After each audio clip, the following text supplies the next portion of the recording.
Jobs के जिहड़े कह सकते हैं भी साधन ने वो तो खुल रहे हैं, 35,000 तक दी जिहड़ियां जॉब्स के रस्ते खुल रहे हैं, पर किते ना किते अनएम्प्लॉयमेंट जिहड़ा रेट है उहनूं फर्क नहीं पिया, वो उत्थे ही खड़िया होया। सरकार दा जिहड़ा मेन मकसद है इस वेले साडा फोकस हैगा वो लोकां दी सेहत नूं किस तरह कायम रखना ते जिहड़े कोई बीमार हो चुके आ इस पैंडेमिक दे नाल उन्हां दा इलाज किस तरह असीं प्रॉपरली कर सकीए। मैं तुहानूं ये दसदा कि 99.4% जॉब जिहड़ियां कोविड तो पहलां साडे सीगीआं BC विच वो मुड़ के दोबारा आ चुकीआं। कई लोग ये सोच रहे ने या ये कह सकते हैं भी सुगबुगाहट ही एक चल रही है भी किते ना किते लॉकडाउन जिहड़ा वो BC दे विच भी लग सकदा है। ये देखो डॉक्टर बॉनी हैनरी ते उन्हां दी जिहड़ी सारी टीम हैगी आ एवरीडे वाच करदे आ, साइंस बेस्ड ते डाटा बेस्ड उन्हां दे डिसीजन ਹੁੰਦੇ ਆ।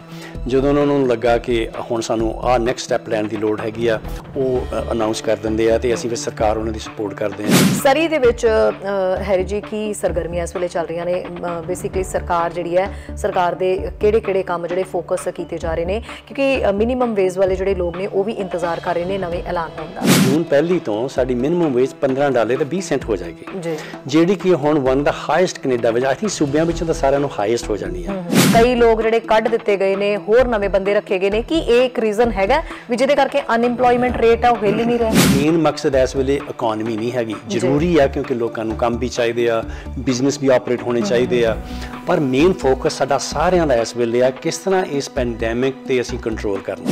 ਸਾਡੀ ਪੈਨਸ਼ਨ ਜਿਹੜੀ ਆਉਂਦੀ ਸੀਗੀ ਉਹਦੇ ਵਿੱਚ BC ਗਵਰਨਮੈਂਟ ਨੇ ਜਿਹੜੇ ਸਾਨੂੰ ਦਿੰਦੀ ਸੀ ਉਹਦੇ ਵਿੱਚੋਂ ਪਿਛਲੀ ਵਾਰੀ ਘਟਾਤੇ ਸੀਗੇ $150 ਅਪ੍ਰੈਲ ਚ ਵੀ ਕਹਿੰਦੇ ਘਟਾ ਦੇਣਾ ਹੈਗਾ ਤੇ ਅੱਜ ਕੱਲ ਇੰਨੀ ਮੁਸ਼ਕਿਲ ਹੋਈ ਪਈ ਹੈਗੀ, $1000 ਕਿਰਾਇਆ ਹੈਗਾ ਬੇਸਮੈਂਟ ਦਾ ਤੇ ਬਾਕੀ ਜਿਸ ਤਰ੍ਹਾਂ ਅੱਖ ਦੀ ਜਾਂ ਹੋਰ ਕੰਨਾਂ ਦੀ ਦਵਾਈਆਂ ਮਹਿੰਗੀਆਂ ਹੈਗੀਆਂ ਤੇ ਹੋਰ ਪ੍ਰੋਬਲਮ ਕਿੰਨੀਆਂ ਨੇ ਤੇ बड़ी मुश्किल हुई पई है। साडा थोड़ा जिहा सोचण थोड़ा जिहा ਤਾਂ ਇਹ ਵਾਅਦਾ ਕੀਤਾ ਗਿਆ ਸੀਗਾ ਵੀ ਜੌਬਸ ਸੈਕਟਰ ਦੇ ਵਿੱਚ ਬਹੁਤ ਸਾਰੀਆਂ ਜਿਹੜੀਆਂ ਨੇ ਤਬਦੀਲੀਆਂ ਕੀਤੀਆਂ ਜਾਣਗੀਆਂ, ਵਧਾਵਾ ਕੀਤਾ ਜਾਏਗਾ, ਹੋਰ ਨੌਕਰੀਆਂ ਜਿਹੜੀਆਂ ਉਹ ਪੈਦਾ ਕੀਤੀਆਂ ਜਾਣਗੀਆਂ। ਬਹੁਤ ਸਾਰੇ ਜਿਹੜੇ ਸੈਕਟਰਸ ਹੈਗੇ ਉਹ ਕਹਿੰਦੇ ਸਾਨੂੰ ਵਰਕਰ ਨਹੀਂ ਮਿਲ ਰਹੇ ਜੀ। ਦੂਜੇ ਜਿਹੜੇ ਸੈਕਟਰ ਹੈਗੇ ਆ ਜਿਸ ਤਰ੍ਹਾਂ ਕਿ ਟੂਰਿਜ਼ਮ ਹੋ ਗਿਆ, ਹੋਟਲ ਇੰਡਸਟਰੀ ਹੋ ਗਈ ਤੇ ਆਪਣੇ ਰੈਸਟੋਰੈਂਟ ਵਗੈਰਾ ਹੋ ਗਏ, ਇਹਨਾਂ ਦੇ ਵਿੱਚ ਉਹ ਸਭ ਤੋਂ ਪਹਿਲਾਂ ਬੰਦ ਹੋਈ ਸੀ ਤੇ ਲੱਗਦਾ ਸ਼ਾਇਦ ਸਭ ਤੋਂ ਬਾਅਦ ओपन होण।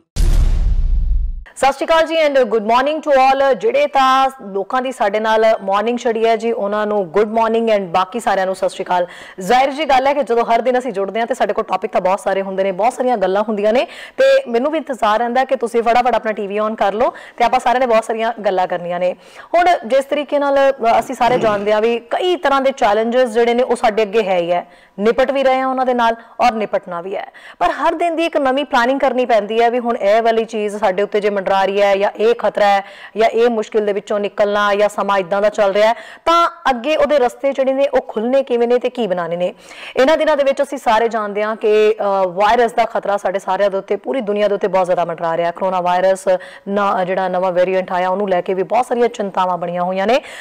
ਇਹਨਾਂ ਦਿਨਾਂ ਦੇ ਵਿੱਚ ਅਸੀਂ ਦੇਖੀਏ ਤਾਂ ਓਵਰਆਲ ਕੈਨੇਡਾ ਦੇ ਵਿੱਚ ਵੀ ਹੈ ਬੜੀ ਤਰ੍ਹਾਂ ਦੀ ਪਲਾਨਿੰਗ ਕੀਤੀ ਜਾ ਰਹੀ ਹੈ, ਸਰਕਾਰਾਂ ਦੇ ਵੱਲੋਂ ਵੀ ਕੋਸ਼ਿਸ਼ ਕੀਤੀ ਜਾ ਰਹੀ ਹੈ ਕਿ ਇਸ ਖਤਰੇ ਚੋਂ ਲੋਕਾਂ ਨੂੰ ਕਿਸੇ ਵੀ ਤਰ੍ਹਾਂ ਦੇ ਨਾਲ ਬਾਹਰ ਜਿਹੜਾ ਉਹ ਕੱਢਿਆ ਜਾ ਸਕੇ ਔਰ ਉਸ ਨੂੰ ਲੈ ਕੇ ਹਰ ਤਬਕੇ ਦੇ ਉੱਤੇ ਜਿਹੜਾ ਬਹੁਤ ਜ਼ਿਆਦਾ ਅਸਰ ਪਿਆ, ਹਰ ਸੈਕਟਰ ਦੇ ਉੱਤੇ ਇਸ ਵਾਇਰਸ ਦਾ ਅਸਰ ਪਿਆ ਔਰ ਅਨਇੰਪਲੋਇਮੈਂਟ ਜਿਹੜੀ ਹੈ ਉਹ ਬਹੁਤ ਜ਼ਿਆਦਾ ਵੱਧ ਚੁੱਕੀ ਹੈ। ਨੌਕਰੀਆਂ ਨਵੀਆਂ ਕਦੋਂ ਆਉਣਗੀਆਂ ਇਸ ਚੀਜ਼ ਦਾ ਜ਼ਾਹਿਰ ਜੀ ਗੱਲ ਹੈ ਕਿ ਤੁਸੀਂ ਸਾਰੇ ਇੰਤਜ਼ਾਰ ਵੀ ਕਰ ਰਹੇ ਹੋ ਵੀ ਕਿਹੜੇ ਸੈਕਟਰ ਦੇ ਵਿੱਚ ਅੱਗੇ ਕਾਰੋਬਾਰ ਖੁੱਲਣ ਦੇ ਜਿਹੜੇ ਅਸਾਰ ਨਜ਼ਰ ਆ ਰਹੇ ਨੇ ਜਾਂ ਕਿੱਥੇ ਕੀ ਹੋਣ ਵਾਲਾ, ਜਾਂ ਕਈਆਂ ਦੇ ਮਾਈਂਡ ਦੇ ਵਿੱਚ ਕਿਤੇ ਨਾ ਕਿਤੇ ਇਹ ਵੀ ਤਸਵੀਰ ਬਣ ਰਹੀ ਹੈ ਖਾਸ ਕਰਕੇ ਇਹਨਾਂ ਦਿਨਾਂ ਦੇ ਵਿੱਚ ਕਿ ਕਿਤੇ BC ਦੇ ਵਿੱਚ ਵੀ ਲੋਕਡਾਊਨ ਤਾਂ ਨਹੀਂ ਲੱਗਣ ਵਾਲਾ ਕਿਉਂਕਿ BC ਦੇ ਵਿੱਚ ਹਰ ਦਿਨ ਜਿਹੜੇ ਆ ਕੇਸਿਸ ਬਹੁਤ ਜ਼ਿਆਦਾ ਵੱਧ ਰਹੇ ਨੇ ਔਰ ਕਿਤੇ ਨਾ ਕਿਤੇ ਸਾਡੀ ਆਪਣੀ ਕਮੀ ਵੀ ਹੁੰਦੀ ਹੈ ਜਦੋਂ ਇਦਾਂ ਦੇ ਮਾਮਲੇ ਵੱਧਦੇ ਨੇ ਕਿਉਂਕਿ ਅਸੀਂ ਜਿਹੜੇ ਸਰਕਾਰ ਦੇ ਵੱਲੋਂ ਨਿਯਮ ਲਾਗੂ ਕੀਤੇ ਗਏ ਨੇ ਉਹਨਾਂ ਦੀ ਅਣਗਹਿਲੀ ਕਰ ਰਹੇ ਹਾਂ, ਉਹਨਾਂ ਨੂੰ ਨਿਯਮਾਂ ਨੂੰ ਸਮਝ ਨਹੀਂ ਰਹੇ, ਉਹਨਾਂ ਨੂੰ ਫੋਲੋ ਨਹੀਂ ਕਰ ਰਹੇ, ਜਿਸ ਕਰਕੇ ਜਿਹੜੀਆਂ ਨੇ ਵਾਇਰਸ ਇਸ ਤਰੀਕੇ ਨਾਲ ਵੱਧ ਰਿਹਾ। ਹੁਣ ਜੇ ਲੋਕਡਾਊਨ ਲੱਗ ਜਾਏਗਾ ਤਾਂ ਉਦੋਂ ਵੀ ਕ੍ਰਾਈਸਿਸ ਦੇ ਵਿੱਚ ਬਹੁਤ ਜ਼ਿਆਦਾ ਅਸੀਂ ਆ ਸਕਦੇ ਹਾਂ।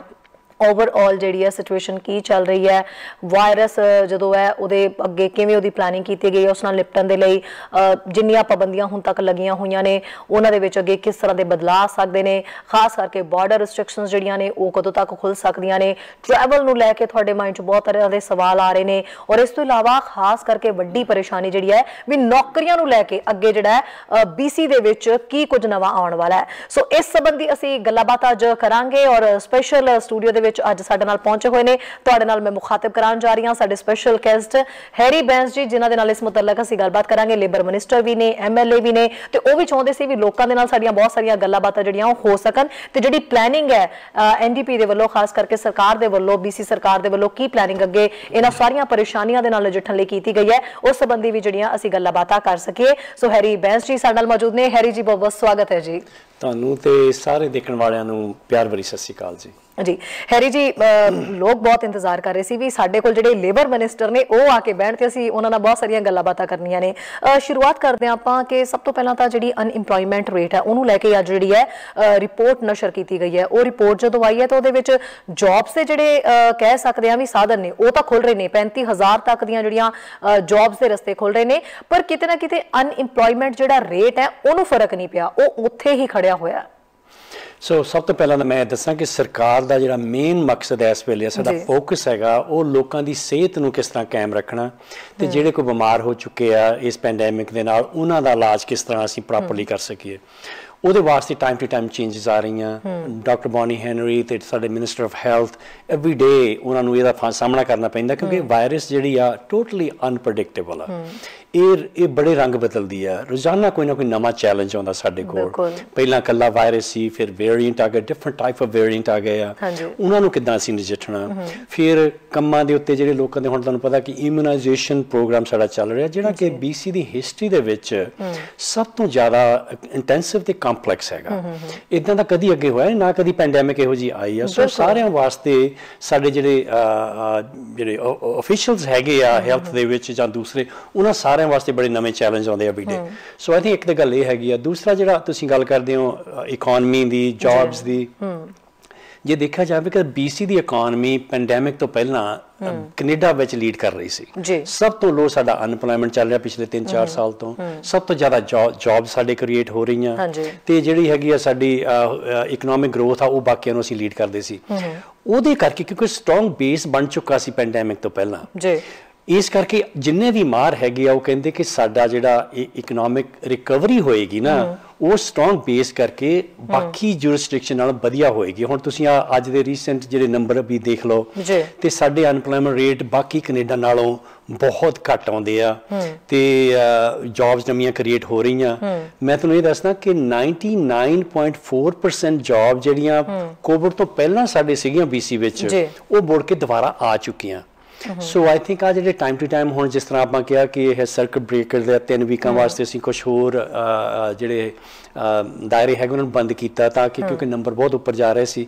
ਇਹਨਾਂ ਨਾਲ ਥੋੜਾ ਬੜਾ ਉਤਰਾ ਚੜਾਅ ਆਉਂਦਾ ਜੌਬਸ ਦੇ ਵਿੱਚ, ਪਰ ਓਵਰਆਲ ਇਕੋਨਮੀ ਫਿਰ ਵੀ ਠੀਕ ਚੱਲ ਰਹੀ ਆ। ਪਰ ਮੇਨ ਫੋਕਸ ਸਾਡਾ ਇਹ ਹੈਗਾ ਵੀ ਅਸੀਂ ਸੇਫਲੀ ਕਿੱਦਾਂ, ਕਿਹੜੀ ਫੈਕਟਰੀ, ਕਿਹੜਾ ਆਪਰੇਸ਼ਨ ਆ ਸੇਫ ਕਿੱਦਾਂ ਚਲਾ ਸਕੀਏ। ਵਰਕ ਸੇ BC ਉਹਦੇ ਵਿੱਚ ਕੰਮ ਕਰ ਰਿਹਾ, ਰੋਜ਼ਾਨਾ ਕੰਪਨੀਆਂ ਦੇ ਨਾਲ ਉਹ ਮੀਟਿੰਗ ਕਰਦੇ ਆ ਕਿ ਉਹਨਾਂ ਦੀ ਕੀ ਜਿਹੜੀ ਪ੍ਰੋਟੋਕਾਲ ਪਲਾਨ ਬਣੀ ਹੋਈ ਆ, ਸੇਫਟੀ ਪ੍ਰੋਟੋਕਾਲ, ਕੀ ਉਹ ਉਹਨੂੰ ਫਾਲੋ ਕਰਦੇ ਆ।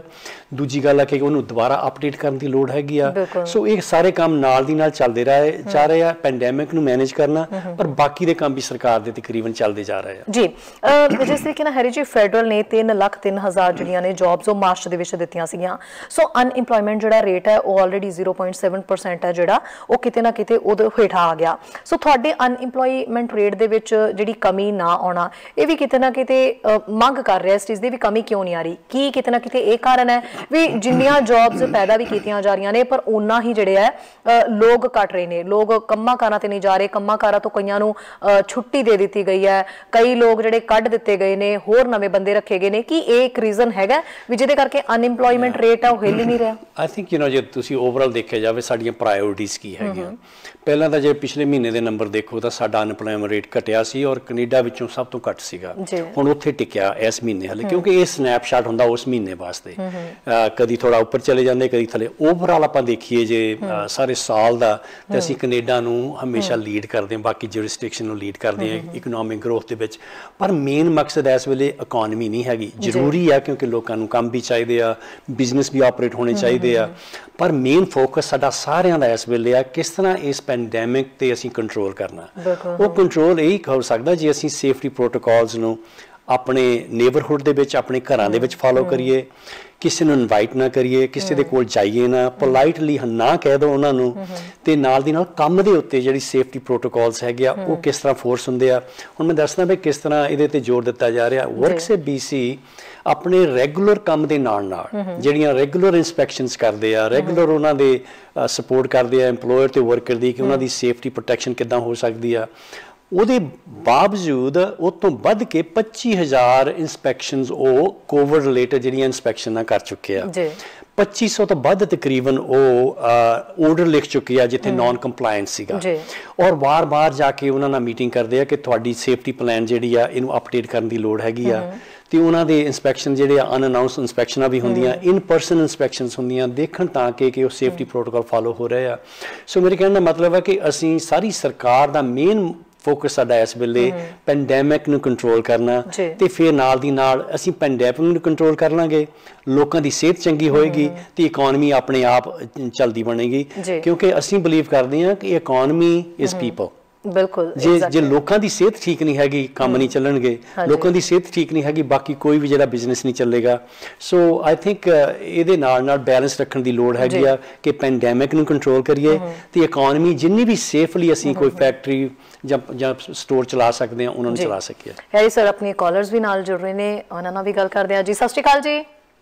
हेलो सत श्री अकाल बेटा, की हाल जे? जी जी बिल्कुल सर ठीक है जी। सर की कहना चाहते हो जी? अपने नाल हैरी बैंस जी आज स्टूडियो च मौजूद ने। साहब नु ये कहना ਅਸੀਂ ਸੀਨੀਅਰ ਸਿਟੀਜ਼ਨ ਹੈਗੇ ਆ। ਹਾਂਜੀ, ਅਸੀਂ ਦੋਨੋਂ ਜਣੇ ਇੱਥੇ ਰਹਿੰਦੇ ਆ ਬੱਚਿਆਂ ਤੋਂ ਬਗੈਰ, ਤੇ ਉਹ ਸਾਡੀ ਪੈਨਸ਼ਨ ਜਿਹੜੀ ਆਉਂਦੀ ਸੀਗੀ ਉਹਦੇ ਵਿੱਚ BC ਗਵਰਨਮੈਂਟ ਨੇ ਜਿਹੜੇ ਸਾਨੂੰ ਦਿੰਦੀ ਸੀ ਉਹਦੇ ਵਿੱਚੋਂ ਪਿਛਲੀ ਵਾਰੀ ਘਟਾਤੇ ਸੀਗੇ $150 $150 ਅਪ੍ਰੈਲ ਚ ਹੀ ਕਹਿੰਦੇ ਘਟਾ ਦੇਣਾ ਹੈਗਾ।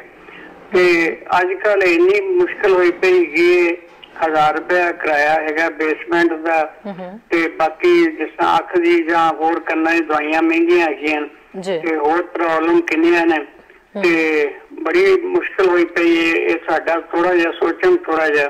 ਥੈਂਕ ਯੂ ਵੈਰੀ ਮਚ ਜੀ। ਓਕੇ ਜੀ, ਥੈਂਕ ਯੂ।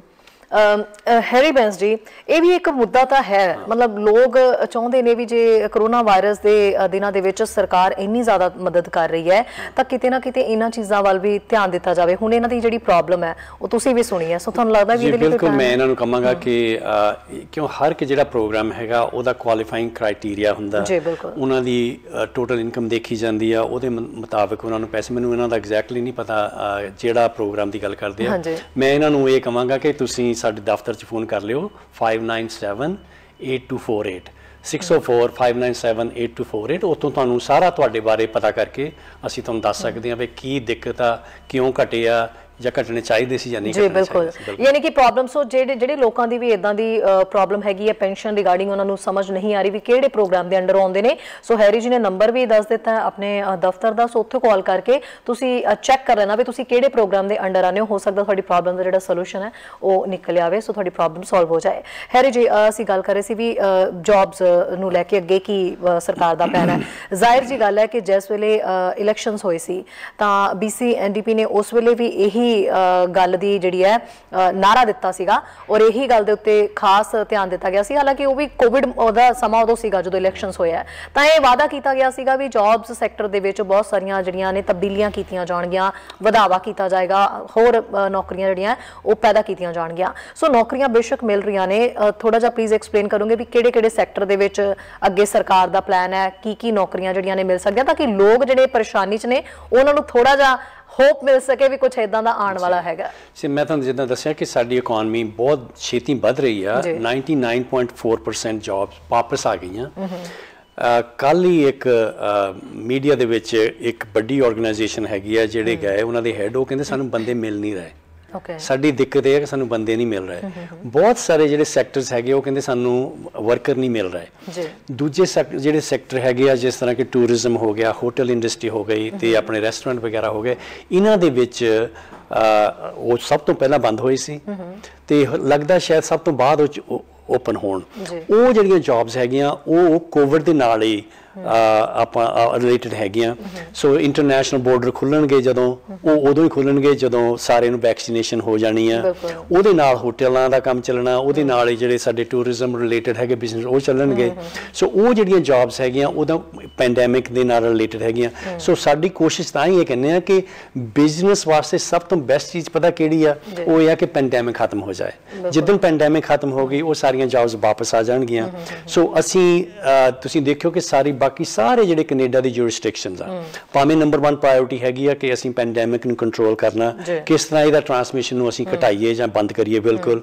ਤੇ ਨਾਲ ਦੀ ਨਾਲ ਤਕਰੀਬਨ ਇਕੋਨਮੀ ਸਾਡੀ BC ਦੀ ਬਾਕੀ ਸੂਬਿਆਂ ਨਾਲੋਂ ਜ਼ਿਆਦਾ ਚੱਲਦੀ ਰਹੀ ਆ, ਪਰ ਅਸੀਂ ਨਾਲ ਉਹਦੇ ਨਾਲ ਸੇਫਟੀ ਪ੍ਰੋਟੋਕੋਲਸ ਬਹੁਤ ਲਾਏ ਆ ਬੜੀ ਸਖਤੀ ਦੇ ਨਾਲ। 25,000 ਤੁਹਾਨੂੰ ਮੈਂ ਦੱਸ ਚੁੱਕਾ ਵੀ ਵਰਕ ਸੇ BC ਵਾਲੇ ਉਹ ਇੰਸਪੈਕਸ਼ਨ ਕਰ ਚੁੱਕੇ ਆ।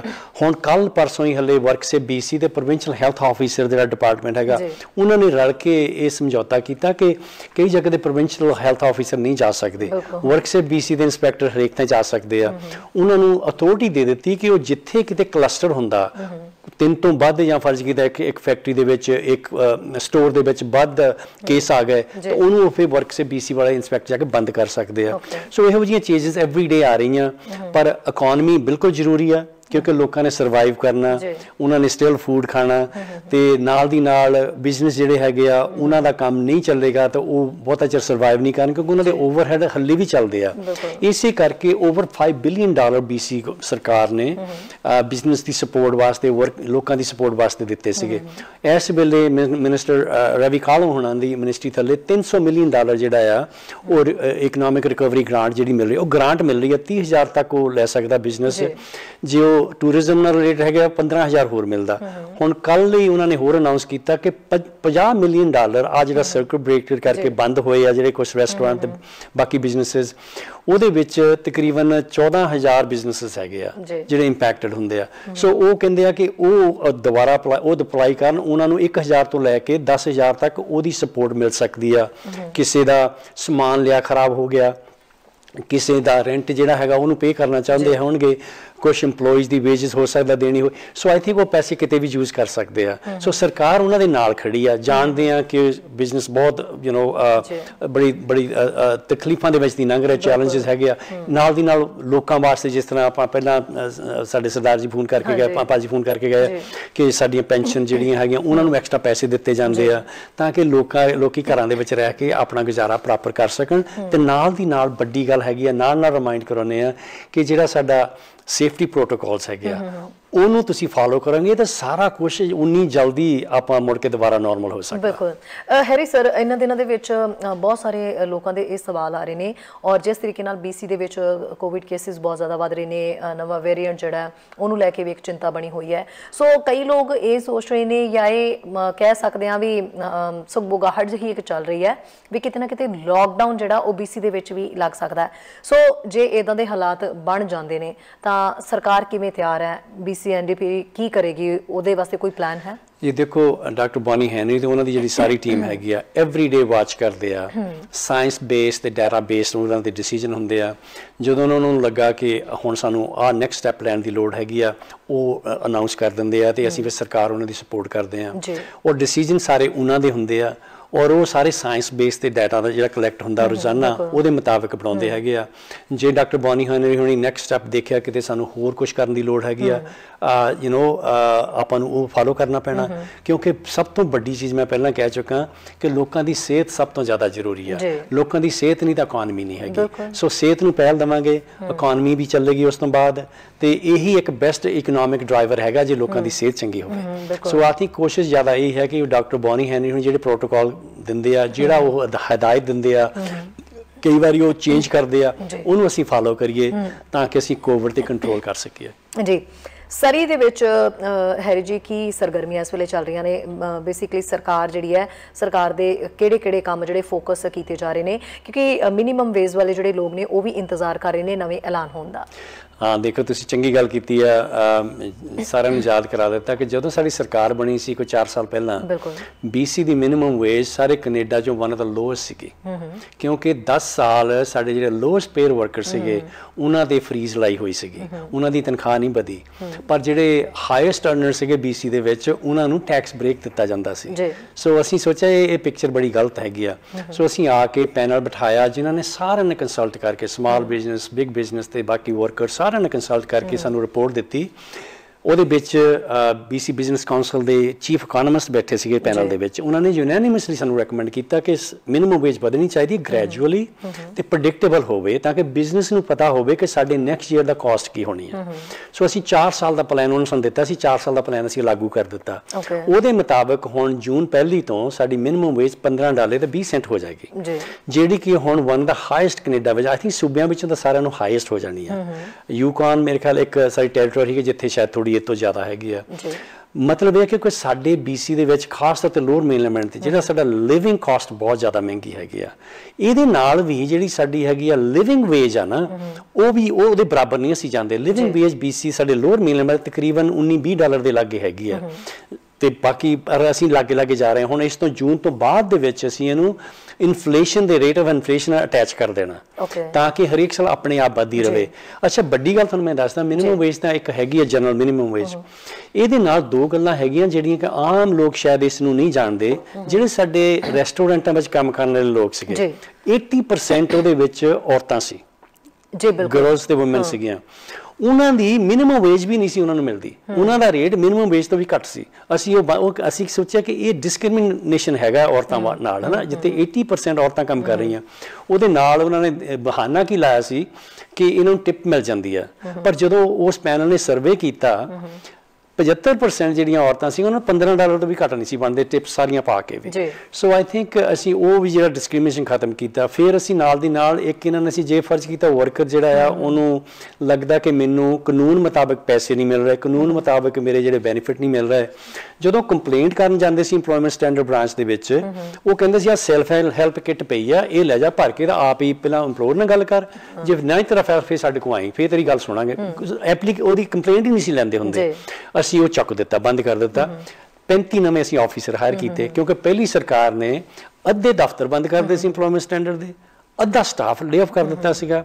ਅਸੀਂ ਹੁਣ ਐਡ ਕਰ ਰਹੇ ਹਾਂ। ਉਹਦੇ ਨਾਲ ਬੈਕਲੌਗ ਬਣੀ ਹੋਈ ਸੀਗੀ, ਜਿੱਥੇ 12,000 ਐਪਲੀਕੇਸ਼ਨ ਕੰਪਲੇਂਟ ਆਉਂਦੀ ਹੁੰਦੀ ਸੀਗੀ, 11,000 12,000, ਉਹ ਜਦੋਂ ਇਹਨਾਂ ਨੇ ਇਹੋ ਜਿਹੀਆਂ ਚੀਜ਼ਾਂ ਕਰ ਦਿੱਤੀਆਂ ਤਾਂ ਸਾਰੀ ਘਟ ਕੇ ਉਹ 5,000 ਕੰਪਲੇਂਟ ਰਹਿ ਗਈ ਸੀਗੀ। ਲੋਕੀ ਗਿਵ ਅਪ ਕਰ ਜਾਂਦੇ ਸੀਗੇ। ਅਸੀਂ ਉਹ ਦੇਖਿਆ ਕਿ ਜਿਹੜਾ ਇੱਕ ਮੋਸਟ ਵਲਨਰੇਬਲ ਵਰਕਰ ਹੈਗਾ ਉਹ ਨਾਨ ਯੂਨੀਅਨ ਵਰਕਰ ਹੈਗਾ, ਜਿਹੜਾ ਖਾਸ ਤੌਰ ਤੇ ਸਾਡੇ ਯੰਗ ਬੱਚੇ, ਔਰਤਾਂ ਤੇ ਇਮੀਗ੍ਰੈਂਟ ਲੋਕ ਕੰਮ ਕਰਦੇ ਉੱਥੇ, ਉਹਨਾਂ ਵਾਸਤੇ ਇਹ ਇੱਕ ਰੋਡ ਬਲਾਕ ਸੀਗਾ ਜਸਟਿਸ ਵਾਸਤੇ। ਅਸੀਂ ਉਹ ਹੁਣ ਖਤਮ ਕਰ ਰਹੇ ਹਾਂ। ਸੋ ਨਾਲ ਅਸੀਂ ਦੇਖਿਆ ਕਿ ਜਿੱਦਾਂ ਸਾਡੇ ਘਰ ਦੇ ਵਿੱਚ ਡੋਮੈਸਟਿਕ ਵਾਇਲੈਂਸ ਤੇ ਸੈਕਸ਼ੂਅਲ ਵਾਇਲੈਂਸ ਦੇ ਜਿਹੜੇ ਸ਼ਿਕਾਰ ਹੋ ਜਾਂਦੇ ਆ, ਜਿਹੜੇ ਸਰਵਾਈਵਰ ਹੈਗੇ ਆ, ਉਹਨਾਂ ਕੋਲ ਕੋਈ ਰਸਤਾ ਨਹੀਂ ਸੀਗਾ ਕਿ ਉਹ ਟਾਈਮ ਆਫ ਕਰਕੇ ਆਪਣੇ ਬੱਚਿਆਂ ਦੀ ਪੜ੍ਹਾਈ ਦਾ ਸਕੂਲ ਜਾਂ ਆਪਣੀ ਬੈਂਕਿੰਗ ਜਾਂ ਕੋਈ ਹੋਰ ਸਿਸਟਮ ਨੂੰ ਉਹਨਾਂ ਨੂੰ ਚੇਂਜ ਕਰਨ ਦੀ ਲੋੜ ਪਵੇ ਕਰ ਸਕਣ। ਅਸੀਂ ਉਹ ਵੀ ਚੇਂਜ ਕੀਤਾ। ਉਹ ਅਸੀਂ 5 ਪੇਡ ਡੇਜ਼ ਉਹਨਾਂ ਨੂੰ ਕਰ ਦਿੱਤੇ ਆ ਕਿ ਪੇਡ ਡੇਜ਼ ਲੈ ਸਕਦੇ ਆ ਤਾਂ ਕਿ ਜਿਹੜੇ ਉਹਨਾਂ ਆਪਣੇ ਜ਼ਰੂਰੀ ਕੰਮ ਕਰਨ ਵਾਲੇ ਆ, ਬੱਚਿਆਂ ਦੀ ਦੇਖਭਾਲ, ਬੱਚਿਆਂ ਦਾ ਸਕੂਲ ਚੇਂਜ ਕਰਨਾ, ਬੈਂਕਿੰਗ ਚੇਂਜ ਕਰਨਾ, ਆਪਣਾ ਐਡਰੈਸ ਨਵੇਂ ਥਾਂ ਮੂਵ ਹੋਣਾ, ਉਹਨਾਂ ਨੇ ਉਹ ਕਰ ਸਕਣ without fear of loss of pay or job। So I think ਉਹਦੇ ਨਾਲ ਸੀ ਇਹ ਕਰਦਾ ਵੀ ਜੇ ਫਰਜ਼ ਕੀਤਾ ਫਿਰ ਵੀ ਉਹਨਾਂ ਨੂੰ ਜ਼ਿਆਦਾ ਟਾਈਮ ਚਾਹੀਦਾ, ਫਿਰ 15 ਵੀਕ ਜਿਹੜੀ ਅਨਪੇਡ ਉਹ ਲੈ ਸਕਦੇ ਆ time of which is job protected. ਹੁਣ ਅਸੀਂ 3 ਡੇਜ਼ ਹਰ ਵਰਕਰ ਜਿਹੜਾ ਜੋ ਬਿਮਾਰ ਆ ਉਹ ਜੌਬ ਪ੍ਰੋਟੈਕਟਡ ਲੀਵ ਲੈ ਸਕਦਾ ਆ, ਅਨਪੇਡ ਹੋਏਗੀ। ਪਰ ਅਸੀਂ ਗਾਂ ਬੜੀ ਡਿਮਾਂਡ ਚੱਲ ਰਹੀ ਆ ਵਰਕਰ ਸਾਈਡ ਤੋਂ ਕਿ ਪੇਡ ਸਿਕ ਲੀਵ ਹੋਣੀ ਚਾਹੀਦੀ ਆ, ਕਿਉਂਕਿ ਇਹ ਮਾਮਲਾ ਬਹੁਤ ਜ਼ਿਆਦਾ ਔਰ ਵਿਰੋਧੀ ਧਿਰਾਂ ਵੀ ਇਸ ਮਾਮਲੇ ਨੂੰ ਬਹੁਤ ਚੁੱਕ ਰਹੀਆਂ ਨੇ। ਉਹਨਾਂ ਦਾ ਵੀ ਇਹੀ ਕਹਿਣਾ ਹੈ ਵੀ ਕਿਤੇ ਨਾ ਕਿਤੇ ਜਿਹੜਾ ਪੇਡ ਸਿਕ ਲੀਵ ਹੋਣੀ ਚਾਹੀਦੀ। ਹੁਣ ਸ਼ਾਇਦ 2 ਕੋਈ ਪ੍ਰੋਵਿੰਸ ਇਦਾਂ ਦੇ ਹੈ ਜਿੱਥੇ ਪੇਡ ਸਿਕ ਲੀਵ ਜਿਹੜਾ ਇਹ ਹੈਗੀ ਆ ਪ੍ਰੋਗਰਾਮ, ਪਰ ਬਾਕੀ ਪ੍ਰੀਮੀਅਰਸ ਨੂੰ ਜਦੋਂ ਇਹ ਰਿਪੋਰਟ ਭੇਜੀ ਤਾਂ ਉਹਨਾਂ ਨੇ ਮਨਾ ਕਰ ਦਿੱਤਾ। ਦੇਖੋ ਨਾ, ਦੋ ਗੱਲਾਂ ਹੈਗੀਆਂ। ਇੱਕ ਤਾਂ ਹੈਗੀ ਪੇਡ ਸਿਕ ਲੀਵ, ਜਿਹਦਾ ਨਾਰਮਲ ਸਰਕਮਸਟੈਂਸਸ ਦੇ ਵਿੱਚ ਤੁਸੀਂ ਬਿਮਾਰ ਹੋ ਜਾਂਦੇ ਹੋ ਤੇ ਤੁਹਾਡੇ ਕੋਲ ਹੱਕ ਨਹੀਂ ਹੈਗਾ ਤੁਸੀਂ ਟਾਈਮ ਆਫ ਕਰਕੇ ਇਲਾਜ ਆਪਣਾ ਕਰਾ ਸਕੋ। ਇੰਪਲੋਇਰ ਦੀ ਮਰਜ਼ੀ ਆ ਤੁਹਾਨੂੰ ਟਾਈਮ ਆਫ ਦੇਵੇ ਜਾਂ ਨਹੀਂ, ਇੰਪਲੋਇਰ ਤੇ ਡਿਪੈਂਡ, ਠੀਕ ਹੈ ਨਾ। ਸੋ ਉਹ ਇੱਕ ਚੀਜ਼ ਫਿਕਸ ਕਰਨ ਵਾਲੀ ਆ। ਪਰ ਹੁਣ ਵੈਕਸੀਨੇਸ਼ਨ ਦੇ ਦੌਰਾਨ ਉਦੋਂ ਵੀ ਵਰਕਰ ਦੇ ਕੋਲ ਹੱਕ ਨਹੀਂ ਸੀਗਾ ਕਿ ਜੇ ਉਹਨਾਂ ਨੂੰ ਟਾਈਮ ਆਫ ਕਰਨਾ ਪੈਂਦਾ ਜਾ ਕੇ ਵੈਕਸੀਨੇਸ਼ਨ ਲੈਣ ਵਾਸਤੇ, ਉਹਨਾਂ ਦੀ ਜੌਬ ਪ੍ਰੋਟੈਕਟ ਹੋਏਗੀ। ਅਸੀਂ ਪਹਿਲਾ ਸਟੈਪ ਇਹ ਲਿਆ ਕਿ ਉਹਨਾਂ ਦੀ ਜੌਬ ਪ੍ਰੋਟੈਕਟ ਹੋਏਗੀ। ਉਹਨਾਂ ਨੇ ਜਾਂ ਆਪਣੇ ਡਿਪੈਂਡੈਂਟ ਨੂੰ ਉਹਨਾਂ ਨੇ ਨਾਲ ਜਾ ਕੇ ਟੀਕਾ ਲਵਾਉਣਾ ਤੇ ਉਹਨਾਂ ਦੀ ਜੌਬ ਪ੍ਰੋਟੈਕਟ ਹੋਏਗੀ। ਉਹ ਵਾਪਸ ਕੰਮ ਤੇ ਆ ਸਕਦੇ ਆ। ਨੈਕਸਟ ਸਟੇਜ ਅਸੀਂ ਹੁਣ ਕੰਸਲਟੇਸ਼ਨ ਪ੍ਰੋਸੈਸ ਦੇ ਥਰੂ ਜਾ ਰਹੇ ਹਾਂ ਕਿ ਵਰਕਰ ਜਿਹੜੇ ਅਸੀਂ ਇਹ ਆਪਾਂ ਸਾਰਿਆਂ ਨੂੰ ਪਤਾ ਕਿ ਬਹੁਤੇ ਵਰਕਰ ਜਿਹੜੇ ਪੇ ਚੈੱਕ ਟੂ ਪੇ ਚੈੱਕ ਆ ਉਹ टाइम ऑफ नहीं कर सकते, टाइम ऑफ करते पे लूज होंगी है। सो असी वो फिर इस करके टाइम ऑफ ही नहीं करते, फिर टीका लवाउण नहीं जाते, फिर बीमार कई बार काम ते चले जाते। सो हुण असी नैक्सट स्टैप हैगा कंसलटेशन साडी तकरीबन 4 वड्डे ग्रुप्स नाल हो चुकी है मेरी पर्सनली। ਉਹਦੇ ਵਿੱਚੋਂ ਕਾਫੀ ਵਧੀਆ ਹੁੰਗਾਰਾ ਵੀ ਮਿਲ ਰਿਹਾ। ਕੁਛ ਇੰਪਲੋਇਰ ਗਰੁੱਪ ਜਿਹੜੇ ਆ ਉਹ ਅਪੋਜ਼ ਵੀ ਕਰਦੇ ਆ, ਬਹੁਤ ਇੰਪਲੋਇਰ ਗਰੁੱਪ ਹਾਂ ਵਿੱਚ ਵੀ ਚਾਂਸ ਲੱਗ ਰਿਹਾ ਅੱਗੇ। ਹਾਂ ਅਸੀਂ ਹੁਣ ਜਦੋਂ ਹਾਊਸ ਵਿੱਚ ਉਹ ਲੈਜਿਸਲੇਟਿਵ ਚੇਂਜਸ ਦੀ ਲੋੜ ਆ, ਕਿਉਂਕਿ ਪਹਿਲਾ ਜਿਹੜਾ ਕਦਮ ਅਸੀਂ ਲਿਆ ਸੀ ਉਹ ਅਸੀਂ ਰੈਗੂਲੇਟਰੀ ਕਰ ਸਕਦੇ ਸੀ ਕੈਬਨਿਟ ਦੇ ਵਿੱਚ OIC ਦੇ ਥਰੂ। ਇਹਦੇ ਲਈ ਲੈਜਿਸਲੇਸ਼ਨ ਜਾਣਾ ਪੈਣਾ। ਸੋ ਅਸੀਂ ਹੁਣ ਨੈਕਸਟ ਸਟੈਪ ਜਿਹੜਾ ਆ ਜਦੋਂ ਅਸੀਂ ਨੈਕਸਟ ਵੀਕ ਵਾਪਸ ਲੈਜਿਸਲੇਚਰ ਦੇ ਵਿੱਚ ਜਾਵਾਂਗੇ ਤੇ ਉਹਦੇ ਵਿੱਚ ਫਿਰ ਜਾ ਕੇ ਅਸੀਂ ਇਹਦੇ ਤੇ ਵਿਚਾਰ ਕਰਾਂਗੇ। ਓਕੇ, ਸੋ ਪੇਡ ਸਿਕ ਲੀਵ ਤੇ ਲੋਕੀ ਉਮੀਦ ਰੱਖ ਸਕਦੇ ਆ ਕਿ ਸੋਲਵ ਹੋ ਸਕਦਾ। ਇਹ ਨੈਕਸਟ ਵੀਕ ਦੇ ਵਿੱਚ ਆਪਾਂ ਨੂੰ ਪਤਾ ਲੱਗ ਜਾਏਗਾ ਸਾਡਾ ਡਿਸੀਜਨ ਕੀ ਆ। ਹਾਂਜੀ ਹਾਂਜੀ। ਸੋ ਹਰੀਬੰਸ ਜੀ, ਇਸ ਤੋਂ ਇਲਾਵਾ ਟਰੈਵਲ ਨੂੰ ਲੈ ਕੇ ਬੜੇ ਤਰ੍ਹਾਂ ਦੇ ਇਸ਼ੂ ਸਾਹਮਣੇ ਆ ਰਹੇ ਨੇ। ਜਿਹੜੇ ਟਰੈਵਲ ਕਰ ਰਹੇ ਨੇ ਕਈ ਲੋਕਾਂ ਦਾ ਇਹ ਕਹਿਣਾ ਵੀ ਅਸੀਂ ਜਦੋਂ ਹੈ ਕੁਆਰੰਟੀਨ ਹੋਏ ਸੀਗੇ ਤੇ ਕੁਆਰੰਟੀਨ ਪ੍ਰਕਿਰਿਆ ਦੇ ਵਿੱਚ ਨੈਗੇਟਿਵ ਅਸੀਂ ਪਾਏ ਗਏ ਹਾਂ। ਸੋ ਨੈਗੇਟਿਵ ਹੋਣ ਦੇ ਬਾਵਜੂਦ ਵੀ ਕਹਿੰਦੇ ਹੋਟਲ ਵਾਲਿਆਂ ਨੇ ਜਿਹੜੇ ਹੈ ਉਹਨਾਂ ਕੋਲ 3 ਦਿਨ ਦੇ ਪੈਸੇ ਲੈ ਲਏ। ਸਾਨੂੰ ਕਹਿੰਦੇ ਰੁਕਣਾ ਰੁਕੋ ਤੇ ਉੱਦਾਂ ਤੁਸੀਂ ਜੇ ਨੈਗੇਟਿਵ ਰਿਪੋਰਟ ਤੁਹਾਡੀ ਆ ਗਈ ਹੈ ਤੇ ਤੁਸੀਂ ਆਪਣੇ ਘਰ ਵੀ ਜਾ ਸਕਦੇ ਹੋ ਜੇ ਜਾਣਾ ਚਾਹੋ ਤਾਂ। ਪਰ ਜਦੋਂ ਪੈਸਿਆਂ ਦੀ ਮੰਗ ਕੀਤੀ ਗਈ ਵੀ ਫਿਰ ਸਾਡੇ ਪੈਸੇ ਤਾਂ ਦੇ ਦਿਓ, ਵੀ ਇਸ ਤਰ੍ਹਾਂ ਨੈਗੇਟਿਵ ਰਿਪੋਰਟ ਆ ਗਈ ਹੈ ਵੀ ਸਾਨੂੰ ਪੈਸੇ ਵਾਪਸ ਮਿਲ ਜਾਣ 2 ਦਿਨ ਦੇ ਜਿਹੜੇ ਆ ਵੀ 3 ਦਿਨ ਦੇ ਪੈਸੇ ਕੱਟੇ, ਤਾਂ ਉਹ ਪੈਸੇ ਉਹਨਾਂ ਦੇ ਵਾਪਸ ਨਹੀਂ ਹੋ ਰਹੇ। ਇਹ ਇਦਾਂ ਦੀ ਸਮੱਸਿਆ ਦੇ ਲਈ ਕੀ ਕੁਝ ਹੋ ਸਕਦਾ? ਆਈ ਥਿੰਕ ਇਹ ਫੈਡਰਲ ਪ੍ਰੋਗਰਾਮ ਹੈਗਾ ਜਿਹੜਾ ਤੁਸੀਂ ਗੱਲ ਕਰਦੇ ਹੋ ਇੰਟਰਨੈਸ਼ਨਲ ਟਰੈਵਲ ਜਿਹੜੇ ਆਉਂਦੇ ਹੈਗੇ ਆ ਤੇ ਉਹ ਫਿਰ ਫੈਡਰਲ ਗਵਰਨਮੈਂਟ ਉਹਨਾਂ ਨੂੰ ਹੋਟਲ ਵਿੱਚ ਰੱਖਦੀ ਆ ਜੇ ਉਹਨਾਂ ਕੋਲ ਆਪਣੀ ਪਲਾਨ ਨਹੀਂ ਹੈਗੀ। ਸੋ ਆਈ ਥਿੰਕ ਆਪਾਂ ਨੂੰ ਕਿਸੇ MP ਦੇ ਨਾਲ ਇਹ ਗੱਲ ਕਰਨੀ ਚਾਹੀਦੀ ਆ ਵੀ ਕੀ ਹੋਣਾ ਚਾਹੀਦਾ। ਆਪਾਂ ਤੁਸੀਂ ਪਹਿਲਾਂ ਗੱਲ ਕੀਤੀ ਸੀ ਵੀ ਸਰੀ ਦੇ ਵਿੱਚ ਕੀ ਸਰਗਰਮੀਆਂ ਹੋ ਰਹੀਆਂ। ਮੈਂ ਤੁਹਾਨੂੰ ਦੱਸਾਂ ਕਿ ਅਸੀਂ ਅਨਾਉਂਸਮੈਂਟ ਕੀਤੀ ਸੀ ਕਿ ਸਰੀ ਦੇ ਵਿੱਚ ਨਵਾਂ ਹਸਪਤਾਲ ਦੀ ਲੋੜ ਆ, ਬਣਾਵਾਂਗੇ। ਪਹਿਲੀ ਸਰਕਾਰ ਤੋਂ ਲੋਕੀ ਆਸ ਕਰਦੇ ਰਹੇ ਪਰ ਉਹਨਾਂ ਨੇ ਬਣਾਉਣਾ ਕੀ ਸੀ, ਜਿਹੜੀ ਜ਼ਮੀਨ ਸੀਗੀ ਪਹਿਲੀ ਸਰਕਾਰ ਨੇ NDP ਨੇ 90s ਵਿੱਚ ਖਰੀਦੀ ਹੋਈ ਸੀ ਹਸਪਤਾਲ ਵਾਸਤੇ, ਉਹ ਵੇਚ ਦਿੱਤੀ। ਅਸੀਂ ਫਿਰ ਦੁਬਾਰਾ ਨਵੇਂ ਸਿਰਿਓਂ ਅਸੀਂ ਐਕਚੁਅਲੀ ਸੋ ਵੀ ਵਰ behind instead of starting firm scratch. ਨਵੀਂ ਜ਼ਮੀਨ ਟੋਲਣੀ ਪਈ, ਉਹ ਲੈ ਲਈ ਆ। ਬਿਜ਼ਨਸ ਪਲਾਨ ਬਣਾਉਣਾ ਪਿਆ ਨਵਾਂ, ਉਹ ਹੁਣ ਬਣ ਗਿਆ, ਫਾਈਨਲ ਹੋ ਚੁੱਕਾ ਆ। ਉਹਦੇ ਵਿੱਚ ਅਸੀਂ ਐਕਸਪੈਂਸ਼ਨ ਵੀ ਕੀਤੀ ਆ, ਬਜਟ ਦੇ ਵਿੱਚ ਪੈਸੇ ਪੂਰੇ ਹੋ ਗਏ ਆ ਤੇ ਲੈਂਡ ਹੈਗੀ ਆ। ਤੇ ਹੁਣ ਨੈਕਸਟ ਸਟੈਪ ਜਿਹੜਾ ਹੋਏਗਾ ਉਹ ਪ੍ਰੋਕਿਉਰਮੈਂਟ ਦੀ ਅਨਾਉਂਸਮੈਂਟ ਹੋਏਗੀ ਵੀ ਕਿਹੜਾ ਕੰਟਰੈਕਟਰ ਕਿਹਨੂੰ ਦੇਣਾ ਤੇ ਕੰਸਟਰਕਸ਼ਨ ਸ਼ੁਰੂ ਹੋ ਜਾਏਗੀ। ਸੋ ਇਹਦੀ ਬਹੁਤ ਹੀ ਵੱਡੀ ਮੈਨੂੰ ਇਸ ਚੀਜ਼ ਦੀ ਖੁਸ਼ੀ ਹੈ ਅਨਾਉਂਸ ਕਰਕੇ ਕਿ ਸਾਡਾ ਸਰੀ ਦਾ ਜਿਹੜਾ ਹਸਪਤਾਲ ਆ ਉਹ ਪੂਰੇ ਜੋਰਾਂ ਸ਼ੋਰਾਂ ਦੇ ਉੱਤੇ ਵਧ ਰਿਹਾ ਅੱਗੇ। ਉਹਤੇ ਨਵਾਂ ਹਸਪਤਾਲ ਬਣੇਗਾ ਸਰੀ ਦੇ ਵਿੱਚ, ਜਿਹੜਾ ਕਿ ਨੰਬਰ 10 ਹਾਈਵੇ ਤੇ 186 ਦੇ ਲਾਗੇ ਮੇਰਾ ਖਿਆਲ ਹੈਗਾ ਕੁਆਂਟਮ ਕਾਲਜ ਜਿਹੜਾ ਆ ਉਦੋਂ ਤੋਂ ਜ਼ਮੀਨ ਲੈ ਕੇ ਅਸੀਂ ਉੱਥੇ ਬਣਾਉਣਾ। ਫਿਰ ਤੁਸੀਂ ਦੇਖੋ ਪਟੋਲੋ ਬ੍ਰਿਜ ਦੀ ਰਿਪਲੇਸਮੈਂਟ ਹੋ ਰਹੀ ਆ, ਉਹ ਨਵਾਂ ਬ੍ਰਿਜ ਬਣ ਜਾਣਾ। ਅਸੀਂ $21 ਬਿਲੀਅਨ ਪਹਿਲੇ ਬਜਟ ਦੇ ਵਿੱਚ ਰੱਖਿਆ ਸੀਗਾ ਇਨਫਰਾਸਟ੍ਰਕਚਰ ਵਾਸਤੇ, ਹੁਣ ਅਸੀਂ ਵਧਾ ਕੇ $31 ਬਿਲੀਅਨ ਕਰਤਾ। 9 ਬਿਲੀਅਨ 22 ਪਹਿਲਾਂ ਸੀ, 9 ਹੋਰ ਕਰਕੇ 31 ਬਿਲੀਅਨ ਕਰ ਦਿੱਤਾ ਤਾਂ ਕਿ ਅਸੀਂ ਜਿਹੜੀਆਂ ਹੈਗੀਆਂ ਇਨਫਰਾਸਟ੍ਰਕਚਰ ਰੋਡਸ ਹੈਗੇ, ਬ੍ਰਿਜਸ ਹੈਗੇ, ਹਸਪਤਾਲ ਹੈਗੇ, ਤਕਰੀਬਨ 14 ਦੇ ਲਾਗੇ ਨਵੇਂ ਹਸਪਤਾਲ ਜਾਂ ਰਿਪਲੇਸਮੈਂਟ ਹੋ ਰਹੀ ਆ ਪੁਰਾਣਿਆਂ ਦੀ ਜਾਂ ਨਵੇਂ ਬਣ ਰਿਹਾ BC ਦੇ ਵਿੱਚ ਸਾਰੇ। ਸਰੀ ਦੇ ਵਿੱਚ ਇੱਕ ਹਸਪਤਾਲ ਦੀ ਇਹਦੀ ਸ਼ੁਰੂਆਤ ਤੋਂ ਨਾਲ ਅਸੀਂ 2 ਔਰ ਅਸੀਂ ਦੇਖੋ ਹਸਪਤਾਲਾਂ ਨੂੰ ਟਾਈਮ ਲੱਗ ਜਾਂਦਾ ਪਰ ਲੋਕਾਂ ਨੂੰ ਲੋੜ ਹੁਣ ਹੈਗੀ ਆ ਹੈਲਥ ਕੇਅਰ ਦੀ। ਅਸੀਂ 2 ਅਰਜੈਂਟ ਕੇਅਰ ਸੈਂਟਰ ਖੋਲ ਦਿੱਤੇ ਆ, ਇੱਕ ਇੱਥੇ ਬਿਲਕੁਲ ਆਪਣੇ ਲਾਗੇ ਮੇਰੀ ਰਾਈਡਿੰਗ ਦੇ ਵਿੱਚ ਹੀ 68 ਤੇ ਕਿੰਗ ਜੋਰਜ ਦੇ ਉੱਤੇ ਖੁੱਲਾ ਕਾਰਨਰ ਦੇ ਉੱਤੇ ਹੀ, ਇੱਕ ਵਾਲੀ ਦੇ ਵਿੱਚ ਪਹਿਲਾਂ ਖੁੱਲ ਚੁੱਕਾ। ਤਾਂ ਅਸੀਂ ਨਵੇਂ ਡਾਕਟਰ ਹਾਇਰ ਕੀਤੇ, ਨਵੇਂ ਨਰਸਿਸ ਹਾਇਰ ਕੀਤੇ ਆ। ਦੂਜਾ ਦੇਖੋ ਸਰੀ ਦੇ ਵਿੱਚ ਜਦੋਂ ਸਾਡੀ ਸਰਕਾਰ ਬਣੀ ਸੀ 7000 ਤੋਂ ਵੱਧ ਬੱਚੇ ਪੋਰਟੇਬਲ ਵਿੱਚ ਪੜ੍ਹ ਰਹੇ ਸੀ। ਨਵੀਂ ਫੰਡਿੰਗ ਉਹ ਅਨਾਉਂਸ ਕਰ ਹੀ ਨਹੀਂ ਰਹੇ ਸੀ ਕਈਆਂ ਸਾਲਾਂ ਤੋਂ। ਅਸੀਂ ਆ ਕੇ ਤੜ ਅਨਾਉਂਸਮੈਂਟ ਸ਼ੁਰੂ ਕੀਤੀਆਂ, ਉਹਨਾਂ ਦੇ ਜਿਹੜੇ ਹੈਗੇ ਆ ਪ੍ਰੋਜੈਕਟ ਅਪਰੂਵ ਕੀਤੇ ਆ। ਹੁਣ 9000 ਤੋਂ ਵੱਧ ਇਸ ਵੇਲੇ ਕਲਾਸਰੂਮ ਬਣ ਰਹੇ ਆ ਸਰੀ ਦੇ ਵਿੱਚ। ਪਰ ਪ੍ਰੋਬਲਮ ਹੈਗੀ ਆ ਪਹਿਲੀ ਸਰਕਾਰ ਦੀਆਂ ਕ੍ਰੀਏਟ ਕੀਤੀਆਂ ਪ੍ਰੋਬਲਮ, ਕਿਉਂਕਿ ਉਹਨਾਂ ਨੇ ਸੁਪਰੀਮ ਕੋਰਟ ਦੇ ਵਿੱਚ ਟੀਚਰਸ ਨਾਲ ਜਿਹੜੀ ਲੜਾਈ ਕੀਤੀ ਸੀਗੀ 14 ਸਾਲ ਉਹ ਲੜਦੇ ਰਹੇ। ਫਿਰ ਸੁਪਰੀਮ ਕੋਰਟ ਨੇ ਕਿਹਾ ਕਿ ਤੁਹਾਡਾ ਜਿਹੜਾ ਡਿਸੀਜਨ ਸੀ ਇਹ ਇਲੀਗਲ ਸੀਗਾ, ਜਾ ਕੇ ਇਹਨੂੰ ਫਿਕਸ ਕਰੋ। ਉਹ ਵੀ ਸਾਨੂੰ ਫਿਕਸ ਕਰਨਾ ਪਿਆ, ਜਿਹਦੇ ਨਾਲ ਸਾਨੂੰ ਐਕਸਟਰਾ ਹੋਰ ਕਲਾਸਰੂਮਾਂ ਦੀ ਲੋੜ ਪਈ, ਹੋਰ ਨਵੇਂ ਟੀਚਰਸ ਹਾਇਰ ਕਰਨੇ ਪਏ। 4000 ਤੋਂ ਵੱਧ ਟੀਚਰ ਅਸੀਂ BC ਵਿੱਚ ਨਵੇਂ ਹਾਇਰ ਕੀਤੇ ਆ, 500 ਤੋਂ ਵੱਧ ਤਾਂ ਸਰੀ ਵਿੱਚ ਹੀ ਕਰ ਚੁੱਕੇ ਆ। ਨਵੇਂ ਸਕੂਲ ਬਣ ਰਹੇ ਆ। ਫਿਰ ਦੇਖੋ ਆਪਾਂ ਪਟੋਲੋ ਬ੍ਰਿਜ ਦੀ ਗੱਲ ਕਰ ਲਈ ਆ, ਮੈਸੀ ਟਨਲ ਦਾ ਕੰਮ ਵੀ ਪੂਰੇ ਜ਼ੋਰਾਂ ਨਾਲ ਚੱਲ ਰਿਹਾ। ਸੋ ਅਸੀਂ ਇਨਫਰਾਸਟ੍ਰਕਚਰ ਇਹੋ ਜਿਹਾ ਪ੍ਰੋਗਰਾਮ ਬਣਾ ਰਹੇ ਹਾਂ, ਉਹ ਵੀ CBA ਦੇ ਅੰਡਰ ਹੈ, ਕਿ ਆਪਾਂ ਕਹਿੰਦੇ ਕਮਿਊਨਿਟੀ ਬੈਨੀਫਿਟ ਐਗਰੀਮੈਂਟ ਆ। ਅਸੀਂ ਸੋਚਦੇ ਹਾਂ ਵੀ ਜੇ ਲੋਕਾਂ ਦਾ ਪੈਸਾ ਲੱਗਣਾ ਇਹਨਾਂ ਮੇਨ ਪ੍ਰੋਜੈਕਟਸ ਦੇ ਉੱਤੇ, ਉਹਦਾ ਲੋਕਾਂ ਨੂੰ ਫਾਇਦਾ ਹੋਣਾ ਚਾਹੀਦਾ। ਔਰ ਇਲੈਕਸ਼ਨ ਮੁੱਦੇ ਵੀ ਰਹੇ ਨੇ ਦੋਵੇਂ ਕਾਫੀ ਸੀਗੇ, ਹਾਂ ਉਹਦੇ ਤੇ ਕੰਮ ਹੋ ਰਿਹਾ। ਉਹਦਾ ਮਤਲਬ ਇਹ ਹੈਗਾ ਕਿ ਜਿਹੜਾ ਸਾਡਾ CB ਅੰਡਰ ਜਿਹੜਾ ਹੁਣ ਪਟੋਲੋ ਬ੍ਰਿਜ ਬਣਨਾ ਜਾਂ ਨਵਾਂ ਹਸਪਤਾਲ ਬਣੇਗਾ, ਉਹਦਾ ਮਤਲਬ ਆ ਕਿ ਉਹਦੇ ਵਿੱਚ ਇੰਡੀਜਨਸ ਲੋਕ, ਫਰਸਟ ਨੇਸ਼ਨ ਤੇ ਬਾਕੀ ਜਿਹੜੇ ਸਾਡੇ ਹੈਗੇ ਆ ਵਿਜ਼ੀਬਲ ਮਿਨੋਰਟੀ ਲੋਕ ਤੇ ਔਰਤਾਂ ਨੂੰ ਪਹਿਲ ਦਿੱਤੀ ਜਾਵੇ ਕੰਮ ਦੇ ਵਿੱਚ। ਜਿੰਨੇ ਵੀ ਪ੍ਰੋਜੈਕਟ ਹੁਣ ਇਸ ਵੇਲੇ ਬਣ ਰਹੇ CBA ਅੰਡਰ, ਨਾਲ ਦੀ ਨਾਲ 25% ਉਹਦੇ ਵਿੱਚ ਹੋਏਗਾ ਕਿ ਅਪ੍ਰੈਂਟਿਸਸ਼ਿਪ ਹੋਣੀ ਚਾਹੀਦੀ, ਕਿਉਂਕਿ ਜਿੰਨੇ ਵੀ ਤੁਸੀਂ ਸਟੋਰੀ ਸੁਣੋ ਜਾਂ ਜਿੰਨੀਆਂ ਵੀ ਸਟੱਡੀਜ਼ ਆਈਆਂ ਬਿਜ਼ਨਸ ਸਾਈਡ ਤੋਂ ਜਾਂ ਕਿਸੇ ਪਾਸਿਓਂ, ਉਹ ਕਹਿੰਦੇ ਕਿ ਸਾਨੂੰ ਇੱਥੇ ਸਕਿੱਲ ਲੇਬਰ ਨਹੀਂ ਮਿਲ ਰਹੀ, ਸਕਿੱਲ ਲੇਬਰ ਦੀ ਸ਼ਾਰਟੇਜ ਆ।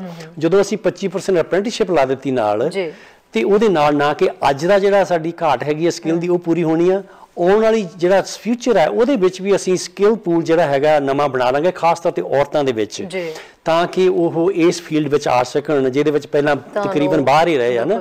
ਸੋ ਆਈ ਥਿੰਕ ਇਹੋ ਜਿਹਾ ਪ੍ਰੋਗਰਾਮ ਅਸੀਂ ਲੈ ਰਹੇ। ਹੋਰ ਫਿਰ ਲੋਕਲ ਹਾਇਰ ਹੋਏਗੀ ਤਾਂ ਲੋਕਲ ਬਿਜ਼ਨਸ ਨੂੰ ਪਹਿਲ ਦਿੱਤੀ ਜਾਏਗੀ। ਸੋ ਇਹ ਜਿਹੜੇ ਉਹ ਕੰਪੋਨੈਂਟ ਹੈਗੇ CBA ਦੇ, ਦੂਸਰੀ ਆਪੋਜੀਸ਼ਨ ਪਾਰਟੀ ਬੜਾ ਅਟੈਕ ਕਰ ਰਹੀ ਹੈ ਇਹਦੇ ਉੱਤੇ। ਅਸੀਂ ਕਹਿੰਦੇ ਅਸੀਂ ਲੋਕ ਹੈਗੇ ਆ, ਸਾਡੀ ਸਰਕਾਰ ਹੈਗੀ ਲੋਕਾਂ ਦੀ, ਲੋਕਾਂ ਨੂੰ ਵਿਚਕਾਰ ਰੱਖ ਕੇ ਲੋਕਾਂ ਨੂੰ ਜਿਸ ਚੀਜ਼ ਦਾ ਫਾਇਦਾ ਹੋਣਾ ਉਹ ਅਸੀਂ ਪਾਲਿਸੀਜ਼ ਬਣਾਉਣੀ ਆ ਤਾਂ ਕਿ ਲੋਕੀ ਫਾਇਦਾ ਉਠਾ ਸਕਣ ਉਹਨਾਂ ਦੇ ਆਪਣੇ ਟੈਕਸ ਡਾਲਰਸ ਦੇ ਨਾਲ। ਜੀ ਹੈਰੀ ਸਰ, ਵੈਕਸੀਨੇਸ਼ਨ ਨੂੰ ਲੈ ਕੇ ਕੀ ਚੱਲ ਰਿਹਾ? ਆਈ ਮੀਨ ਹੁਣ ਕਿੰਨੀਆਂ ਡੋਜ਼ਸ ਆ ਰਹੀਆਂ ਨੇ?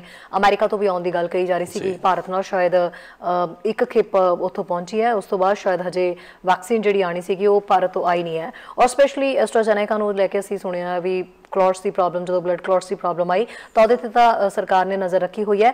BC ਦੇ ਵਿੱਚ ਹੁਣ ਜਿਵੇਂ ਮਾਮਲੇ ਵੱਧ ਰਹੇ ਨੇ, ਤਾਂ ਵੈਕਸੀਨੇਸ਼ਨ ਪ੍ਰਕਿਰਿਆ ਬਾਰੇ ਥੋੜਾ ਦੱਸੋਗੇ ਵੀ ਕਿਵੇਂ ਮੁਕੰਮਲ ਕੀਤਾ ਜਾ ਰਿਹਾ? ਆਈ ਥਿੰਕ ਜਿਹੜਾ ਸਭ ਤੋਂ ਪਹਿਲਾਂ ਵਲਨਰੇਬਲ ਗਰੁੱਪਸ ਹੈਗਾ 80 ਈਅਰ ਤੋਂ ਉੱਪਰ ਤੇ ਜਿਹੜੇ ਸਾਡੇ ਲੌਂਗ ਟਰਮ ਕੇਅਰ ਦੇ ਵਿੱਚ ਸਾਡੇ ਬਜ਼ੁਰਗ ਸੀਗੇ ਤੇ ਉਹਨਾਂ ਨੂੰ ਜਿਹੜੀ ਕੇਅਰ ਕਰ ਰਹੇ ਸੀਗੇ ਲੋਕ, ਉਹਨਾਂ ਨੂੰ ਪਹਿਲ ਦਿੱਤੀ ਗਈ। ਹੁਣ ਤਕਰੀਬਨ ਮੈਜੋਰਟੀ 80+ ਲੋਕਾਂ ਦੇ ਵੈਕਸੀਨ ਲੱਗ ਚੁੱਕੀ ਆ ਤੇ ਸਾਡੇ ਲੌਂਗ ਟਰਮ ਕੇਅਰ ਜਿਹੜੇ ਹੈਗੇ ਆ ਜਾਂ ਬਜ਼ੁਰਗ ਜਿੱਥੇ ਉਹਨਾਂ ਦੀ ਵੀ ਲੱਗ ਚੁੱਕੀ, ਉਹਨਾਂ ਦੇ ਜਿਹੜੇ ਕੇਅਰ ਟੇਕਰਸ ਹੈਗੇ ਉਹਨਾਂ ਨੂੰ ਵੀ ਲੱਗ ਚੁੱਕੀ ਆ। ਹੁਣ ਮੈਂ ਕੱਲ੍ਹ ਹੀ ਦੇਖ ਰਿਹਾ ਸੀ 65 ਤੋਂ ਉੱਪਰ ਜਿਹੜੇ ਹੈਗੇ ਆ ਉਹਨਾਂ ਦੀ ਵਾਰੀ ਆ ਗਈ ਆ। ਉਹਨਾਂ ਨੂੰ ਸੱਦਿਆ ਜਾ ਰਿਹਾ ਕਿ ਤੁਸੀਂ ਆਪਣਾ ਟੀਕਾ ਲਵਾ ਲਓ ਤੇ ਸਿਰਫ 1 ਮਿੰਟ ਲੱਗਦਾ, ਤੁਸੀਂ ਰਜਿਸਟਰ ਹੋਵੋ ਤੇ ਫਿਰ ਤੁਹਾਨੂੰ ਉਹ ਟੈਕਸਟ ਭੇਜ ਦਿੰਦੇ ਆ ਕਿ ਤੁਹਾਡੀ ਅਪਾਇੰਟਮੈਂਟ ਰੈਡੀ ਆ, ਤੁਸੀਂ ਆ ਕੇ ਦੱਸੋ ਕਿੱਥੇ ਤੁਸੀਂ ਆ ਸਕਦੇ ਹੋ। ਉਹ ਤਿਆਰੀ ਹੋ ਰਹੀ ਆ। ਆਸ ਹੈਗੀ ਕਿ ਅਸੀਂ ਜੂਨ ਤੱਕ ਤਕਰੀਬਨ ਹਰ ਇੱਕ ਦੇ ਜਿਹੜਾ ਵੈਕਸੀਨ ਲਾਉਣਾ ਚਾਹੁੰਦਾ ਉਹਦੇ ਲੱਗ ਜਾਏ, ਇਹ ਆਸ ਹੈਗੀ। ਪਰ ਸਾਰਾ ਕੁਝ ਡਿਪੈਂਡ ਕਰਦਾ ਵੈਕਸੀਨ ਦੀ ਅਵੇਲੇਬਿਲਿਟੀ ਦੇ। ਅਸੀਂ ਤਿਆਰ ਬੈਠੇ ਆ ਟੀਕਾ ਲਾਉਣ ਵਾਸਤੇ, ਸਾਡਾ ਸਟਾਫ ਸਾਰੇ ਤਿਆਰ ਬੈਠੇ ਆ, ਸਾਡੇ ਇਨਫਰਾਸਟ੍ਰਕਚਰ ਆਲਰੇਡੀ ਹੈਗੀ ਆ ਤਿਆਰ ਆ। ਪਰ ਪਿੱਛੋਂ ਜਿੰਨੀ ਵੈਕਸੀਨ ਸਾਨੂੰ ਮਿਲਦੀ ਆ, ਕਿਉਂਕਿ ਉਹ ਫੈਡਰਲ ਗਵਰਨਮੈਂਟ ਦੇ ਅੰਡਰ ਹੈਗੀ ਆ, ਉਹ ਸੈਂਟਰਲਾਈਜ਼ਡ ਤਰੀਕੇ ਦੇ ਨਾਲ ਖਰੀਦਦੇ ਆ ਤੇ ਸੂਬਿਆਂ ਨੂੰ ਫਿਰ ਵੰਡ ਕੇ ਦਿੰਦੇ ਆ ਉਹ। ਸੋ ਉਹ ਜਿੱਦਾਂ ਸਾਡੇ ਕੋਲ ਆਉਂਦੀ ਆ ਉਹ ਅਸੀਂ ਉਨੀ ਅਫੀਸ਼ੀਅਲੀ ਜਿੰਨੀ ਛੇਤੀ ਲੱਗ ਸੇ ਲਾ ਸਕੇ। ਇਹ ਜਿਹੜਾ ਐਸਟਰਾਜੈਨਿਕ ਦੀ ਗੱਲ ਕਿ ਠੀਕ ਆ, ਕੁਝ ਕੁਐਸਚਨ ਉਹਦੇ ਤੇ ਆ ਰਹੇ ਆ, ਪਰ ਜਦੋਂ ਸਾਡੇ ਕੋਲ ਕੁਝ ਐਕਸਟਰਾ ਸੀਗੇ ਐਕਸਟਰਾਜੈਨਿਕ, ਉਹ ਫਿਰ ਉਹਨਾਂ ਨੇ ਕੀ ਕੀਤਾ ਕਿ ਕਿਆ ਫਾਰਮੇਸੀਜ਼ ਨੂੰ ਦੇ ਦਿੱਤੇ ਵੀ ਜਿਹੜੇ 55 ਤੋਂ 65 ਵਾਲੇ ਲੋਕ ਹੈਗੇ ਆ, ਜੇ ਤੁਸੀਂ ਚਾਹੋ ਤਾਂ ਜਾ ਕੇ ਲਵਾ ਸਕਦੇ ਆ। ਉਹ ਕੁਝ ਘੰਟਿਆਂ ਦੇ ਵਿੱਚ ਹੀ ਸਾਰੇ ਲੋਕਾਂ ਨੇ ਜਾ ਕੇ ਆਪਣੇ ਟੀਕੇ ਲਵਾ ਲਏ। ਸੋ ਮਤਲਬ ਇਹ ਜਿਹੜੇ ਕੇਸਿਸ ਆਏ ਆ, ਉਹਨਾਂ ਕਹਿੰਦੇ ਆ ਕਿ ਬਲੱਡ ਕਲੌਟ ਦੀ ਹੋਇਆ ਇਸ਼ੂ ਯੂਰਪ ਦੇ ਵਿੱਚ। ਔਰ ਜੌਨਸਨ ਨੂੰ ਲੈ ਕੇ ਵੀ ਇਹੀ ਖਬਰ ਆ ਰਹੀ ਆ, ਕੈਨੇਡਾ ਦੇ ਵਿੱਚ ਜੌਨਸਨ ਦੀ ਵੀ ਜਿਹੜੀ ਹੈ ਉਹ ਵੀ ਖੇਪ ਆਣੀ ਹੈ। ਦੇਖੋ ਨਾ, ਆਪਾਂ ਨੂੰ ਅੰਡਰਸਟੈਂਡ ਕਰਨਾ ਪੈਣਾ ਕਿ ਇੱਕ ਤਾਂ ਪੈਂਡੈਮਿਕ ਬਿਲਕੁਲ ਨਵੀਂ ਆ, ਫਿਰ ਇਹਦਾ ਵੈਕਸੀਨ ਪਹਿਲਾਂ ਕੋਈ ਹੈ ਨਹੀਂ ਸੀ, ਬਹੁਤ ਜਲਦੀ ਦੇ ਵਿੱਚ ਵੈਕਸੀਨ ਤਿਆਰ ਹੋਈਆਂ। ਮੈਂ ਤਾਂ ਇਸ ਗੱਲ ਦੇ ਉੱਤੇ ਮੈਂ ਕਹਿੰਦਾ ਮੈਨੂੰ ਮਾਣ ਆ ਕਿ ਸਾਡੇ ਲੋਕ ਦੁਨੀਆ ਦੇ ਵਿੱਚ ਇੰਨੇ ਸੁਲਝੇ ਆ ਤੇ ਇੰਨੀ ਸਾਇੰਸ ਵਧੀ ਹੋਈ ਆ ਕਿ ਉਹਨਾਂ ਨੇ ਸਾਲ ਦੇ ਵਿੱਚ ਵੈਕਸੀਨ ਤਿਆਰ ਕਰ ਲਈਆਂ। ਪਰ ਆਫ ਕੋਰਸ ਉਹਦੇ ਤੇ ਟਾਈਮ ਲੱਗ ਕੇ ਪਤਾ ਲੱਗਦਾ ਵੀ ਕੋਈ ਸਾਈਡ ਇਫੈਕਟ ਹੈਗਾ ਜਾਂ ਨਹੀਂ।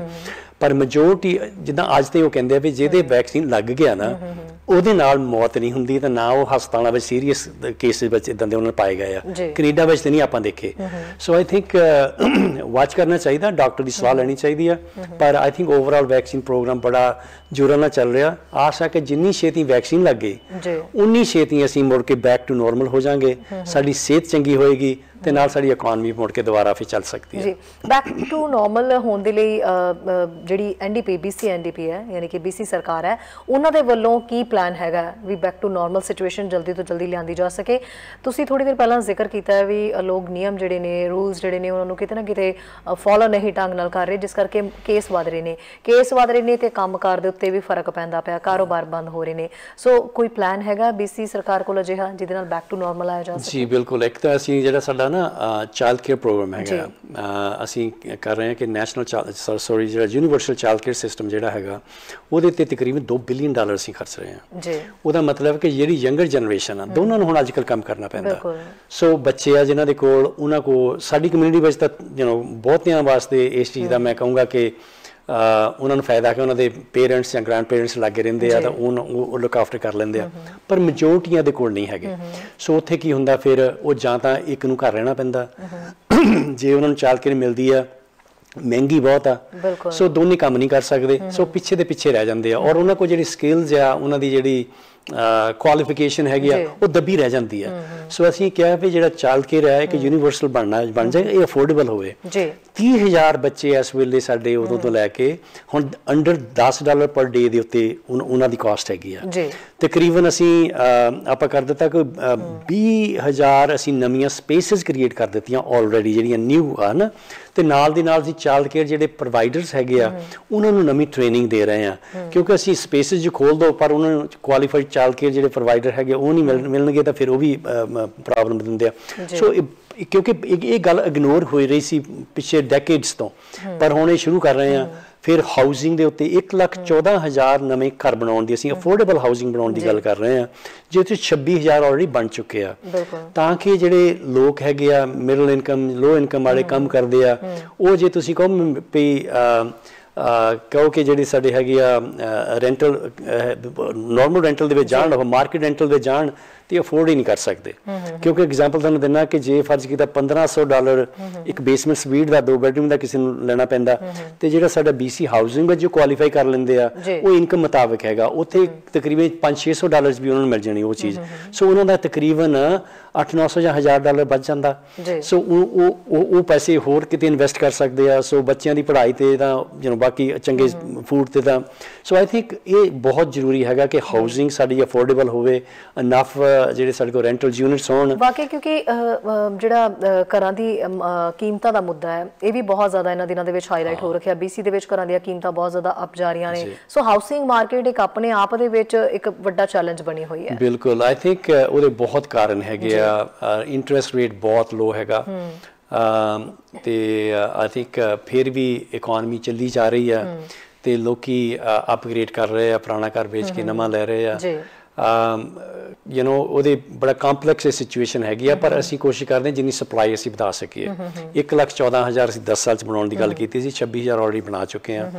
ਸੋ ਅਸੀਂ ਕੋਸ਼ਿਸ਼ ਕਰਦੇ ਹਾਂ ਕਿ ਹੈਲਪ ਕਰੀਏ ਤਾਂ ਕਿ ਜਿਹੜੀਆਂ ਸਾਡੇ ਨਵੇਂ ਘਰ ਬਣਨਗੇ, ਲੋ ਕਾਸਟ ਵਾਲੇ ਘਰ ਬਣਨ, ਤਾਂ ਕਿ ਲੋਕੀ ਉਹਨਾਂ ਘਰਾਂ ਵਿੱਚ ਚਲੇ ਜਾਣ, ਤਾਂ ਕਿ ਡਿਮਾਂਡ ਥੋੜੀ ਘਟ ਜਾਏ। ਸੋ ਆਈ ਥਿੰਕ ਇਹ ਕੁਝ ਕਦਮ ਉੱਤੇ ਜਾ ਰਹੇ, ਪਰ ਪਲੱਸ ਅਸੀਂ ਜਿਹੜੀ ਫੋਰਨ ਮਨੀ ਸੀਗੀ ਉਹਨਾਂ ਤੇ ਕੰਟਰੋਲ ਕਰਨ ਦੀ ਕੋਸ਼ਿਸ਼ ਕੀਤੀ ਹੈ। ਅੰਡਰਗਰਾਊਂਡ ਇਕਾਨਮੀ ਚੱਲ ਰਹੀ ਸੀ, ਉਹ ਪੈਸੇ ਆ ਰਹੇ ਸੀ, ਰੀਅਲ ਸਟੇਟ ਵਿੱਚ ਬੜੇ ਇਨਵੈਸਟ ਹੋਏ ਉਹ, ਜਿਨ੍ਹਾਂ ਨਾਲ ਰੀਅਲ ਸਟੇਟ ਦੇ ਵਿੱਚ ਹੀ ਫਰਕ ਨਹੀਂ ਪਿਆ, ਬਹੁਤ ਸਾਰੀਆਂ ਇਲੀਗਲ ਐਕਟੀਵਿਟੀਜ਼ ਵਿੱਚ ਫਰਕ ਪਿਆ। ਸੋ ਆਈ ਥਿੰਕ ਕਸੀਨੋ ਦੀ ਗੱਲ ਤੁਸੀਂ ਇਨਕੁਆਇਰੀ ਚੱਲ ਰਹੀ ਹੁਣ ਇਸ ਵੇਲੇ ਜਿਹੜੀ ਕਸੀਨੋਜ਼ ਦੀ ਤੇ ਮਨੀ ਲਾਂਡਰਿੰਗ ਦੀ ਕਾਫੀ ਵੱਡਾ ਮੁੱਦਾ ਹੈਗਾ। ਸੋ ਆਈ ਥਿੰਕ ਉਹਨੂੰ ਇਗਨੋਰ ਕੀਤਾ ਗਿਆ ਸੀ, ਸੋ ਉਹਦੇ ਤੇ ਇਨਕੁਆਇਰੀ ਚੱਲ ਰਹੀ ਹੈ ਤਾਂ ਉਹਦੇ ਤੇ ਕਦਮ ਲਵਾਂਗੇ। ਪਰ ਹਾਊਸਿੰਗ ਦਾ ਮੁੱਦਾ ਸਾਰੇ ਕੈਨੇਡਾ ਵਿੱਚ ਹੀ, ਟੋਰਾਂਟੋ ਵਿੱਚ ਮੈਂ ਸੁਣ ਰਿਹਾ ਸੀ, ਉੱਥੇ ਵਿੱਚ ਵੀ ਪ੍ਰਾਈਸਿਸ ਬੜੀਆਂ ਵੱਧ ਰਹੀਆਂ। ਬੜਾ ਵੱਡਾ ਮੁੱਦਾ ਮੈਨੂੰ ਇਸ ਚੀਜ਼ ਦਾ ਬੜਾ ਫਿਕਰ ਆ ਕਿ ਸਾਡੀ ਜਨਰੇਸ਼ਨ ਕੁਝ ਕੰਮ ਕਰਕੇ ਕੁਝ ਚਿਰ ਤੋਂ ਬਾਅਦ ਕਰ ਲੈ ਸਕਦੇ ਸੀ, ਅਫੋਰਡ ਕਰ ਸਕਦੇ ਸੀ। ਅੱਜ ਜਿਹੜੇ ਸਾਡੇ ਬੱਚੇ ਹੈਗੇ ਆ ਉਹ ਆਪਣਾ ਘਰ ਨਹੀਂ ਲੈ ਸਕਦੇ ਜੇ ਉਹਨਾਂ ਨੂੰ ਪੇਰੈਂਟਸ ਜਾਂ ਕਿਸੇ ਦੀ ਸਪੋਰਟ ਨਾ ਹੋਵੇ। ਸੋ ਤੁਹਾਨੂੰ ਲੱਗਦਾ ਹੈਰੀ ਜੀ ਵੀ ਫੈਡਰਲ ਲੈਵਲ ਤੇ ਵੀ ਕੋਈ ਇਹੋ ਜਿਹਾ ਪ੍ਰੋਗਰਾਮ ਆਉਣਾ ਚਾਹੀਦਾ ਹੈ ਵੀ ਜਿਹਦੇ ਵਿੱਚ ਸਾਰੀ ਪ੍ਰੋਬਲਮ ਉਹਦੇ ਅੰਡਰ ਆਵੇ ਤੇ ਇਹਦਾ ਕੋਈ ਸੋਲੂਸ਼ਨ ਨਿਕਲ ਸਕੇ? ਬਿਲਕੁਲ, ਇੱਕ ਟਾਈਮ ਸੀਗਾ ਫੈਡਰਲ ਸਰਕਾਰ ਤੇ ਪ੍ਰੋਵਿੰਸ਼ੀਅਲ ਸਰਕਾਰ ਰਲ ਕੇ ਇੱਕ ਅਫੋਰਡੇਬਲ ਹਾਊਸਿੰਗ ਇਹਨਾਂ ਦੇ ਪ੍ਰੋਗਰਾਮ ਹੁੰਦੇ ਸੀਗੇ, ਪਰ ਕੁਝ ਸਰਕਾਰਾਂ ਆਈਆਂ ਫੈਡਰਲ, ਉਹਨਾਂ ਨੇ ਬਿਲਕੁਲ ਬੰਦ ਕਰ ਦਿੱਤੇ। ਸੋ ਉਹਦੇ ਨਾਲ ਕੀ ਹੋਇਆ ਕਿ ਇਹ ਠੀਕ ਹੈ ਪਰ ਪ੍ਰਾਈਵੇਟ ਸੈਕਟਰ ਨੂੰ ਤਾਂ ਫਾਇਦਾ ਹੋਣਾ ਹੈਗਾ, ਪਰ ਜਿਹੜੇ ਲੋਕੀ ਘਰ ਟੋਲ ਰਹੇ ਸੀਗੇ, ਜਿਨ੍ਹਾਂ ਨੂੰ ਅਫੋਰਡੇਬਲ ਯੂਨਿਟ ਚਾਹੀਦੇ ਸੀਗੇ, ਉਹਨਾਂ ਵਾਸਤੇ ਉਹ ਰਸਤਾ ਖਤਮ ਹੋ ਗਿਆ। ਹੈਗੇ ਆ ਸਾਡੇ ਕੋਲ, ਸਾਡੇ BC ਹਾਊਸਿੰਗ ਦੇ ਥਰੂ ਅਸੀਂ ਕਾਫੀ ਡਿਵੈਲਪਮੈਂਟ ਕਰ ਰਹੇ ਹਾਂ BC ਆਪਣੇ ਆਪ ਦੇ ਵਿੱਚ। ਤੁਹਾਨੂੰ ਮੈਂ ਦੱਸ ਰਿਹਾ ਕਿ ਅਸੀਂ ਤਕਰੀਬਨ $7 ਬਿਲੀਅਨ ਖਰਚ ਰਹੇ ਹਾਂ ਹਾਊਸਿੰਗ ਦੇ ਵਿੱਚ। ਸੋ ਪਰ ਫੈਡਰਲ ਸਰਕਾਰ ਇਹਦੇ ਵਿੱਚ ਸਾਡੇ ਨਾਲ ਸਾਥ ਦੇਵੇ, ਸਾਰੇ ਸੂਬਿਆਂ ਵਿੱਚ ਹੋਣ ਤਾਂ ਕਿ ਅਸੀਂ ਜਿਹੜੀ ਅਫੋਰਡੇਬਲ ਹਾਊਸਿੰਗ ਦੀ ਸਟ੍ਰੈਟਜੀ ਹੋਵੇ ਨੈਸ਼ਨਲ ਤੌਰ ਦੇ ਉੱਤੇ ਸੂਬਿਆਂ ਨਾਲ ਰਲ ਕੇ, ਉਹਦੇ ਨਾਲ ਕਾਫੀ ਉਪਾਅ ਇਹਦਾ ਹੋ ਸਕਦਾ ਜੀ। ਹੈਰੀ ਜੀ, ਇਸ ਤੋਂ ਇਲਾਵਾ ਟਰੈਵਲ ਰਿਸਟ੍ਰਿਕਸ਼ਨਸ ਦੀ ਗੱਲ ਕਰਨਾ ਚਾਹਾਂਗੇ ਵੀ ਉਹਨਾਂ ਦੇ ਵਿੱਚ ਲੱਗਦਾ ਅੱਗੇ ਕੋਈ ਈਜ਼ ਹੋਣ ਦੀ ਥੋੜੀ ਜਿਹੀ ਸੰਭਾਵਨਾ ਹੈਗੀ ਹੈ, ਸਪੈਸ਼ਲੀ ਜਦੋਂ ਅਸੀਂ ਕੈਨੇਡਾ ਤੇ US ਦੇ ਬਾਰਡਰ ਦੀ ਗੱਲ ਕਰ ਰਹੇ ਹਾਂ। ਸੋ ਵਪਾਰ ਹੈ, ਬਹੁਤ ਵੱਡੇ ਪੱਧਰ ਦੇ ਉੱਤੇ ਵਪਾਰ ਹੁੰਦਾ ਹੈ, ਹਰ ਦਿਨ ਵਪਾਰ ਜਿਹੜਾ ਹੁੰਦਾ ਹੈ। ਸੋ ਉਹਨਾਂ ਰਿਸਟ੍ਰਿਕਸ਼ਨਸ ਨੂੰ ਲੈ ਕੇ ਵੀ ਕਿਤੇ ਨਾ ਕਿਤੇ ਲੋਕਾਂ ਦੀ ਡਿਮਾਂਡ ਹੈ ਵੀ ਹੁਣ ਜਿਹੜੀ 21 ਤਰੀਕ ਤੱਕ ਦੀ ਜਿਹੜੀ ਹੈ ਉਹ ਪਾਬੰਦੀ ਤਾਂ ਲੱਗੀ ਹੋਈ ਹੈ, ਤੇ 21 ਤਰੀਕ ਤੋਂ ਬਾਅਦ ਕੀ ਹੋਣ ਵਾਲਾ ਹੈ? ਦੇਖੋ, ਇਹ ਪਹਿਲਾਂ ਤਾਂ ਬਾਰਡਰ ਬੰਦ ਕਰਨਾ ਖੋਲ੍ਹਣਾ ਫੈਡਰਲ ਸਰਕਾਰ ਦੇ ਅੰਡਰ ਆਉਂਦਾ, ਨੰਬਰ 1। ਉਹਨਾਂ ਦਾ ਫੈਸਲਾ ਵੀ ਸਾਇੰਸ ਬੇਸ ਤੇ ਹੋਏਗਾ। ਪਰ ਮੁੱਦੇ ਨੂੰ ਚੁੱਕਣਾ ਸੂਬਾ ਸਰਕਾਰਾਂ ਜਿਹੜੀਆਂ ਹੁੰਦੀਆਂ ਨੇ, ਪ੍ਰੋਵਿੰਸ ਵੱਲੋਂ ਮੁੱਦੇ ਨੂੰ ਚੁੱਕਿਆ ਜਾਂਦਾ, ਸੋ ਕੋਈ ਨਾ ਕੋਈ ਉਸ ਪ੍ਰੋਗਰਾਮ ਦੀ ਡਿਮਾਂਡ ਕੀਤੀ ਜਾਂਦੀ ਹੈ। ਪਰ ਇਹ ਆਪਣੇ, ਮੈਂ ਪਹਿਲਾਂ ਦੱਸ ਚੁੱਕਾ, ਸਭ ਤੋਂ ਜ਼ਿਆਦਾ ਵੱਡੀ ਪ੍ਰਾਇੋਰਟੀ ਇਸ ਵੇਲੇ ਪੈਂਡੈਮਿਕ ਨੂੰ ਖਤਮ ਕਰਨੀ ਹੈ। ਜਿੰਨਾ ਚਿਰ ਪੈਂਡੈਮਿਕ ਦੇ ਕੇਸ ਇਦਾਂ ਵੱਧਦੇ ਰਹੇ ਤੇ ਇਹ ਬਾਰਡਰ ਨਹੀਂ ਖੋਲਣਗੇ। ਇਹ ਆਪਾਂ ਨੂੰ ਪਤਾ ਹੈ ਕਿ ਕਾਮਨ ਸੈਂਸ ਹੈਗੀ ਆ। ਸੋ ਜੇ ਦੋਨਾਂ ਸਾਈਡਾਂ ਦੇ ਵਿੱਚ ਬਾਰਡਰ ਦੇ ਵਿੱਚ ਜੇ ਪੈਂਡੈਮਿਕ ਤੇ ਕੰਟਰੋਲ ਹੋ ਗਿਆ, ਵੈਕਸੀਨ ਸਾਰਿਆਂ ਦੇ ਲੱਗ ਗਈ, ਅਮਰੀਕਾ ਵਿੱਚ ਕਾਫੀ ਜ਼ੋਰਾਂ ਤੇ ਵੈਕਸੀਨ ਦਾ ਪ੍ਰੋਗਰਾਮ ਚੱਲ ਰਿਹਾ, ਨਵੀਂ ਸਰਕਾਰ ਆਈ, ਉਹਨਾਂ ਨੇ ਕਾਫੀ ਇਹਦੇ ਤੇ ਗੌਰ ਦਿੱਤਾ, ਤੇ ਸਾਡੇ ਕੈਨੇਡਾ ਦੇ ਵਿੱਚ ਵੀ ਚੱਲ ਰਿਹਾ। ਜਦੋਂ ਦੋਨਾਂ ਕੰਟਰੀਆਂ ਦੀ ਪਾਪੂਲੇਸ਼ਨ ਜਿਹੜੀ ਆ, ਮੈਜੋਰਟੀ ਪਾਪੂਲੇਸ਼ਨ ਵੈਕਸੀਨ ਉਹਨਾਂ ਦੇ ਲੱਗ ਗਿਆ, ਟੀਕੇ ਲੱਗ ਗਏ, ਤੇ ਮੇਰਾ ਖਿਆਲ ਹੈ ਫਿਰ ਇਹ ਡਿਸੀਜਨ ਉਸ ਵੇਲੇ ਸਾਇੰਸ ਬੇਸ ਦੇ ਉੱਤੇ ਲੈ ਜਾਣਗੇ, ਤੇ ਤਾਂ ਕਿ ਲੋਕਾਂ ਦੀ ਸਿਹਤ ਜਿਹੜੀ ਹੈ ਨਾ ਉਹਨੂੰ ਪਹਿਲਾਂ ਕਾਇਮ ਰੱਖਣਾ, ਤਾਂ ਕਿ ਇਹ ਜਿਹੜਾ ਪੈਂਡੈਮਿਕ ਹੈਗਾ ਆ, ਵਾਇਰਸ ਹੈ, ਇਹਦੀ ਟਰਾਂਸਮਿਸ਼ਨ ਨੂੰ ਰੋਕਣਾ ਹੈਗਾ। ਜਿੱਦਣ ਉਹ ਕਨਵਿੰਸ ਹੋ ਗਿਆ ਕਿ ਹੁਣ ਇਸ ਵੇਲੇ ਅਸੀਂ ਇਹਨੂੰ ਤਕਰੀਬਨ ਠੱਲ ਪਾ ਲਈ ਆ, ਇਹ ਵੱਧ ਨਹੀਂ ਰਿਹਾ, ਇਹ ਥੱਲੇ ਨੂੰ ਜਾ ਰਿਹਾ, ਤਾਂ ਫਿਰ ਉਸ ਤੋਂ ਬਾਅਦ ਇਹ ਡਿਸੀਜਨ ਬਣਨਗੇ। ਮੇਰਾ ਖਿਆਲ ਹੈ ਕਿ ਇਹ ਡਿਸੀਜਨ ਨਾ ਤਾਂ ਇਮੋਸ਼ਨਲੀ ਬਣਨੇ ਹੈਗੇ ਆ, ਨਾ ਇਕਨੋਮਿਕ ਬੇਸ ਤੇ ਬਣਨੇ ਆ, ਇਹ ਲੋਕਾਂ ਦੀ ਸਿਹਤ ਨੂੰ ਮੱਦੇਨਜ਼ਰ ਰੱਖ ਕੇ ਬਣਨੇ। ਬਿਲਕੁਲ। ਹੈਰੀ ਬੈਂਸ ਜੀ, ਕੀ ਕਹਿਣਾ ਚਾਹੋਗੇ ਅਖੀਰ ਦੇ ਵਿੱਚ, ਲੋਕਾਂ ਲਈ ਕੋਈ ਮੈਸੇਜ ਦੇਣਾ ਚਾਹੋਗੇ? ਦੇਖੋ, ਮੈਂ ਸਾਰਿਆਂ ਦਾ ਬਹੁਤ ਬਹੁਤ ਧੰਨਵਾਦ ਆ। ਸਭ ਤੋਂ ਪਹਿਲਾਂ ਸਾਡਾ ਮੇਨ ਇਸ ਵੇਲੇ ਫਰਜ਼ ਬਣਦਾ ਕਿ ਅਸੀਂ ਆਪਣੇ ਜਿਹੜੇ ਲਵਡ ਵਨਸ ਹੈਗੇ ਆ, ਸਾਡੇ ਬੱਚੇ, ਸਾਡੇ ਪਰਿਵਾਰ, ਸਾਡੇ ਪੇਰੈਂਟਸ, ਸਾਡੇ ਨੇਬਰਸ ਤੇ ਨਾਲ ਦੇ ਕੋ-ਵਰਕਰਸ ਹੈਗੇ ਆ, ਉਹਨਾਂ ਦੀ ਸਿਹਤ ਨੂੰ ਮੱਦੇਨਜ਼ਰ ਰੱਖ ਕੇ ਅਸੀਂ ਜਿੰਨੇ ਵੀ ਸੇਫਟੀ ਪ੍ਰੋਟੋਕਾਲਸ ਹੈਗੇ ਆ ਉਹਨਾਂ ਤੇ ਅਸੀਂ ਗੌਰ ਕਰੀਏ। ਦੂਸਰਾ, ਮਿਨਿਸਟਰੀ ਆਫ ਲੇਬਰ ਸਾਡੇ ਕਾਫੀ ਅਸੀਂ ਚੇਂਜਸ ਲਿਆਂਦੀਆਂ, ਇੰਪਲੋਇਮੈਂਟ ਸਟੈਂਡਰਡ ਦੇ ਵਿੱਚ ਚੇਂਜਸ ਲਿਆਂਦੀਆਂ, ਵਰਕਸੇਪ BC ਦੇ ਵਿੱਚ ਬਹੁਤ ਚੇਂਜਸ ਲਿਆਂਦੀਆਂ। ਨਵਾਂ ਅਸੀਂ ਬਿੱਲ 23 ਦੇ ਥਰੂ ਕਿੱਦਾਂ ਪੈਨਸ਼ਨਸ ਕੈਲਕੂਲੇਟ ਹੋਣੀਆਂ, ਕਿਹੜੇ ਵੇਲੇ ਪੈਨਸ਼ਨ ਕੈਲਕੂਲੇਟ, ਨਵੇਂ ਬੈਨੀਫਿਟ ਆਏ ਹੈਗੇ ਆ। ਔਰ ਜੇ ਕੰਮ ਦੇ ਉੱਤੇ ਕਿਸੇ ਦੀ ਇੰਪਲੋਇਰ ਦਾ ਜਾਂ ਉਹਦੇ ਰੈਪਰੈਜ਼ੈਂਟ ਦੀ ਅਣਗਹਿਲੀ ਦੇ ਨਾਲ ਕਿਸੇ ਦੇ ਸੀਰੀਅਸ ਸੱਟ ਲੱਗ ਜਾਂਦੀ ਜਾਂ ਮੌਤ ਹੋਏ, ਉਹ ਹੁਣ ਇਸ ਵੇਲੇ ਕ੍ਰਿਮੀਨਲ ਚਾਰਜ ਲੱਗ ਸਕਦੇ ਉਹਨਾਂ ਦੇ ਉੱਤੇ। ਫਿਰ ਲੇਬਰ ਕੋਡ ਅਸੀਂ ਚੇਂਜ ਕੀਤਾ ਤਾਂ ਕਿ ਜਿਹੜਾ ਸਾਡੇ ਵਰਕਰ ਹੈਗੇ ਆ ਉਹਨਾਂ ਕੋਲ ਕਨਸਟੀਟਿਊਸ਼ਨ ਰਾਈਟ ਹੈਗਾ ਕਿ ਉਹ ਆਪਣੇ ਪਸੰਦ ਦੀ ਯੂਨੀਅਨ ਜੁਆਇਨ ਕਰ ਸਕਣ ਵਿਦਆਊਟ ਐਨੀ ਇੰਟਰਫੀਅਰੈਂਸ ਫਰਮ ਐਨੀਬਾਡੀ, ਉਹ ਵੀ ਅਸੀਂ ਕਰ ਦਿੱਤਾ। ਫਿਰ ਉਸ ਤੋਂ ਬਾਅਦ ਟੈਂਪਰੇਰੀ ਫੋਰਨ ਵਰਕਰ ਜਿਹੜੇ ਹੈਗੇ ਜਿਨ੍ਹਾਂ ਦੀ ਬੜੀ ਐਕਸਪਲੋਇਟੇਸ਼ਨ ਇੱਥੇ ਹੁੰਦੀ ਸੀ, ਉਹਨਾਂ ਦੇ ਵੀ ਅਸੀਂ ਇੱਕ ਐਕਟ ਲੈ ਕੇ ਆਂਦਾ ਉਹਨਾਂ ਦੀ ਪ੍ਰੋਟੈਕਸ਼ਨ ਵਾਸਤੇ। ਹੁਣ ਜਿਹੜੇ ਰਿਕਰੂਟਰਸ ਹੈਗੇ ਆ ਉਹ ਉਹਨਾਂ ਨੂੰ ਲਾਇਸੈਂਸ ਲੈਣਾ ਪੈਂਦਾ, ਜਿਹੜੇ ਇੰਪਲੋਇਰ ਯੂਜ਼ ਕਰਦੇ ਟੈਂਪਰੇਰੀ ਫੋਰਨ ਵਰਕਰਸ ਉਹਨਾਂ ਨੂੰ ਵੀ ਰਜਿਸਟਰ ਹੋਣਾ ਪੈਂਦਾ। ਜੇ ਉਹ ਦੋਨੇ ਹੀ ਕੁਝ ਕਾਨੂੰਨ ਦੇ ਬਰਖਲਾਫ ਕੰਮ ਕਰਨਗੇ ਉਹਨਾਂ ਦੇ ਲਾਇਸੈਂਸ ਜਾਂਦੇ ਲੱਗਣਗੇ, ਜੇਲ੍ਹ ਵੀ ਹੋ ਸਕਦੀ ਆ। ਸੋ ਕਾਫੀ ਚੇਂਜਸ ਅਸੀਂ ਲੈ ਆਏ ਆ। ਅੱਗੇ ਚੱਲ ਕੇ ਜਿਹੜੀ ਗਿਗ ਇਕਾਨਮੀ ਹੈਗੀ ਆ, ਜਿਸ ਤਰ੍ਹਾਂ ਕਹਿ ਲਓ ਊਬਰ ਡਰਾਈਵਰਸ ਹੈਗੇ ਆ, ਸਕਿਪ ਦ ਡਿਸ਼ਿਜ਼ ਵਾਲੇ ਲੋਕ ਹੈਗੇ ਆ, ਤੇ ਹੋਰ ਬਾਕੀ ਵੀ ਬਹੁਤ ਜਿਹੜੀ ਪ੍ਰਕੇਰੀਅਸ ਵਰਕ ਹੈਗਾ, ਉਹਨਾਂ ਦੇ ਉੱਤੇ ਮੇਰੇ ਜਿਹੜੇ ਪਾਰਲੀਮੈਂਟਰੀ ਸੈਕਟਰੀ ਹੈਗੇ ਐਰਮ ਵਾਕਰ, ਉਹਨਾਂ ਨਾਲ ਰਲ ਕੇ ਅਸੀਂ ਨਵੇਂ ਵਿਚਾਰ ਕਰ ਰਹੇ ਕਿਸ ਤਰ੍ਹਾਂ ਉਹਨਾਂ ਵਰਕਰ ਦੀ ਪ੍ਰੋਟੈਕਸ਼ਨ ਹੋਵੇ। ਸੋ ਮੇਨ ਵੱਡੀ ਗੱਲ ਹੈਗੀ ਹੈ ਕਿ ਸਾਡੀ ਸਰਕਾਰ ਲੋਕਾਂ ਨੂੰ ਵਿਚਕਾਰ ਰੱਖ ਕੇ ਡਿਸੀਜਨ ਬਣਾ ਰਹੀ ਆ, ਪਾਲਿਸੀਜ਼ ਬਣਾ ਰਹੀ ਆ, ਪਰ ਇਸ ਵੇਲੇ ਸਭ ਤੋਂ ਵੱਡਾ ਸਾਡਾ ਜਿਹੜਾ ਪ੍ਰਾਇਓਰਿਟੀ ਆ ਕਿਸ ਤਰ੍ਹਾਂ ਦੀ ਲੋਕਾਂ ਨੂੰ ਸਿਹਤ ਨੂੰ ਅਸੀਂ ਪ੍ਰੋਟੈਕਟ ਕਰੀਏ, ਆਪਣਾ ਤੇ ਕਲੈਕਟਿਵਲੀ ਤੇ ਇੰਡੀਵਿਜੂਅਲੀ ਆਪ ਆਪਣਾ ਹਿੱਸਾ ਪਾਈਏ ਤਾਂ ਕਿ ਅਸੀਂ ਪੈਂਡੈਮਿਕ ਤੋਂ ਛੁਟਕਾਰਾ ਪਾ ਸਕੀਏ। ਸੋ ਧੰਨਵਾਦ ਤੁਹਾਡਾ ਬਹੁਤ ਬਹੁਤ ਜੋ ਤੁਸੀਂ ਸੋਗਫਾਰ ਕਰ ਰਹੇ ਹੋ। ਸੋ ਹੈਰੀ ਬੈਂਸ ਜੀ ਸਾਡੇ ਤੱਕ ਪਹੁੰਚੇ ਸੀ। ਹੈਰੀ ਬੈਂਸ ਜੀ ਪਹਿਲਾਂ ਤਾਂ ਬਹੁਤ ਬਹੁਤ ਸ਼ੁਕਰੀਆ ਜੀ, ਤੁਸੀਂ ਆਪਣਾ ਸਮਾਂ ਕੱਢਿਆ ਔਰ ਸ਼ੋਅ ਦੇ ਵਿੱਚ ਆਏ, ਲੋਕਾਂ ਨਾਲ ਬਹੁਤ ਸਾਰੀਆਂ ਗੱਲਾਂ ਕੀਤੀਆਂ, ਉਹਨਾਂ ਦੇ ਮੁਖਾਤਿਬ ਹੋਏ। ਧੰਨਵਾਦ ਤੁਹਾਡਾ for having me. So Harry Bains ਜੀ ਸਾਡੇ ਨਾਲ ਜੁੜੇ ਹੋਏ ਸੀ। ਸੋ ਹੈਰੀ ਬੈਂਸ ਜੀ ਨਾਲ ਬਹੁਤ ਸਾਰੀਆਂ ਗੱਲਾਂ ਵੀ ਕੀਤੀਆਂ ਗਈਆਂ। ਸੋ ਬਹੁਤ ਸਾਰੇ ਲੋਕਾਂ ਦੀ ਕਈ ਮੁੱਦਿਆਂ ਦੇ ਉੱਤੇ ਜਿਹੜੇ ਆ ਸਵਾਲ ਖੜੇ ਹੋ ਰਹੇ ਸੀਗੇ ਵੀ ਕੀ ਬਣਨ ਵਾਲਾ ਅੱਗੇ, ਨੌਕਰੀਆਂ ਦੇ ਵਿੱਚ ਕਿਸ ਤਰ੍ਹਾਂ ਦੇ ਅਸਾਰ ਨਜ਼ਰ ਆ ਰਹੇ ਨੇ। ਸੋ ਸਾਰੀਆਂ ਗੱਲਾਂ ਉਮੀਦ ਹੈ ਕਿ ਤੁਹਾਨੂੰ ਸਾਰਿਆਂ ਨੂੰ ਖੁੱਲ੍ਹ ਕੇ ਪਤਾ ਚੱਲ ਗਈਆਂ ਹੋਣਗੀਆਂ। ਇਸ ਤੋਂ ਇਲਾਵਾ ਵੀ ਕਿਸੇ ਦੇ ਕੋਈ ਕੁਐਸਚਨਸ ਹੈ ਜਾਂ ਉਹਨਾਂ ਨੂੰ ਲੱਗਦਾ ਵੀ ਹੈਰੀ ਬੈਂਸ ਹੋਰਾਂ ਤੋਂ ਕੁਝ ਪੁੱਛਣਾ, ਤਾਂ ਉਹਨਾਂ ਨੇ ਨੰਬਰ ਵੀ ਜਿਹੜਾ ਇੰਟਰਵਿਊ ਦੇ ਵਿੱਚ ਬੋਲਿਆ ਹੋਇਆ, ਉਹਨਾਂ ਦੇ ਦਫ਼ਤਰ ਦਾ ਨੰਬਰ ਹੈ। ਸੋ ਤੁਸੀਂ ਉੱਥੇ ਕਾਲ ਕਰਕੇ ਆਪਣੀ ਕੋਈ ਵੀ ਜਿਹੜੀ ਤੁਹਾਡੀ ਸਮੱਸਿਆ ਹੈ, ਚਾਹੇ ਉਹ ਪੈਨਸ਼ਨ ਰਿਗਾਰਡਿੰਗ ਹੈ ਜਾਂ ਕੋਈ ਵੀ ਪ੍ਰੋਗਰਾਮ ਦੇ ਰਿਗਾਰਡਿੰਗ ਹੈ ਤਾਂ ਤੁਸੀਂ ਉੱਥੇ ਉਹਨਾਂ ਨੂੰ ਪੁੱਛ ਸਕਦੇ ਹੋ। ਸੋ ਇਸ ਤੋਂ ਇਲਾਵਾ ਕਹਿ ਸਕਦੇ ਹਾਂ ਵੀ ਫਿਲਹਾਲ ਤਾਂ ਠੀਕ ਹੀ ਹੈ, ਔਰ ਪੇਡ ਸਿਕ ਲੀਵ ਦਾ ਜਿਹੜਾ ਮੁੱਦਾ ਹੈ ਉਹ ਵੀ ਅਗਲੇ ਹਫਤੇ ਤੱਕ ਖੁੱਲ੍ਹ ਕੇ ਸਾਹਮਣੇ ਆ ਜਾਏਗਾ ਕਿ ਉਸ ਸੰਬੰਧੀ ਕੀ ਜਿਹੜਾ ਹੈ ਪਲੈਨਿੰਗ ਕੀਤੀ ਗਈ ਹੈ ਔਰ ਕੀ ਉਹ ਗੱਲ ਮੰਨ ਲਈ ਗਈ ਹੈ, ਤੇ ਹੁਣ ਪੇਡ ਸਿਕ ਲੀਵ ਜਿਹੜੀ ਹੈ ਉਹ ਅਮੈਂਡਮੈਂਟ ਹੋ ਪਾਏਗੀ ਉਹਦੇ ਵਿੱਚ। ਸੋ ਇਸ ਚੀਜ਼ ਦਾ ਜਿਹੜਾ ਅਗਲੇ ਹਫਤੇ ਤੱਕ ਤੁਹਾਨੂੰ ਜ਼ਰੂਰ ਦੱਸਾਂਗੇ। ਫਿਲਹਾਲ ਦੇ ਲਈ ਬਹੁਤ ਬਹੁਤ ਸ਼ੁਕਰੀਆ ਸਾਰੇ ਦਰਸ਼ਕਾਂ ਦਾ ਨਾਲ ਜੁੜਨ ਦੇ ਲਈ। ਇਜਾਜ਼ਤ ਦਿਓ ਜੀ, ਸਤਿ ਸ਼੍ਰੀ ਅਕਾਲ। ਸਾਡਾ ਹਰ ਇੱਕ ਪ੍ਰੋਗਰਾਮ ਦੇਖਣ ਤੇ ਸਾਡੇ ਨਾਲ ਜੁੜਨ ਲਈ ਸਬਸਕ੍ਰਾਈਬ ਕਰੋ ਚੈਨਲ ਪੰਜਾਬੀ ਤੇ ਨੋਟੀਫਿਕੇਸ਼ਨ ਲਈ ਬੈਲ ਆਈਕਨ ਵਾਲੇ ਬਟਨ ਤੇ ਕਲਿੱਕ ਕਰੋ।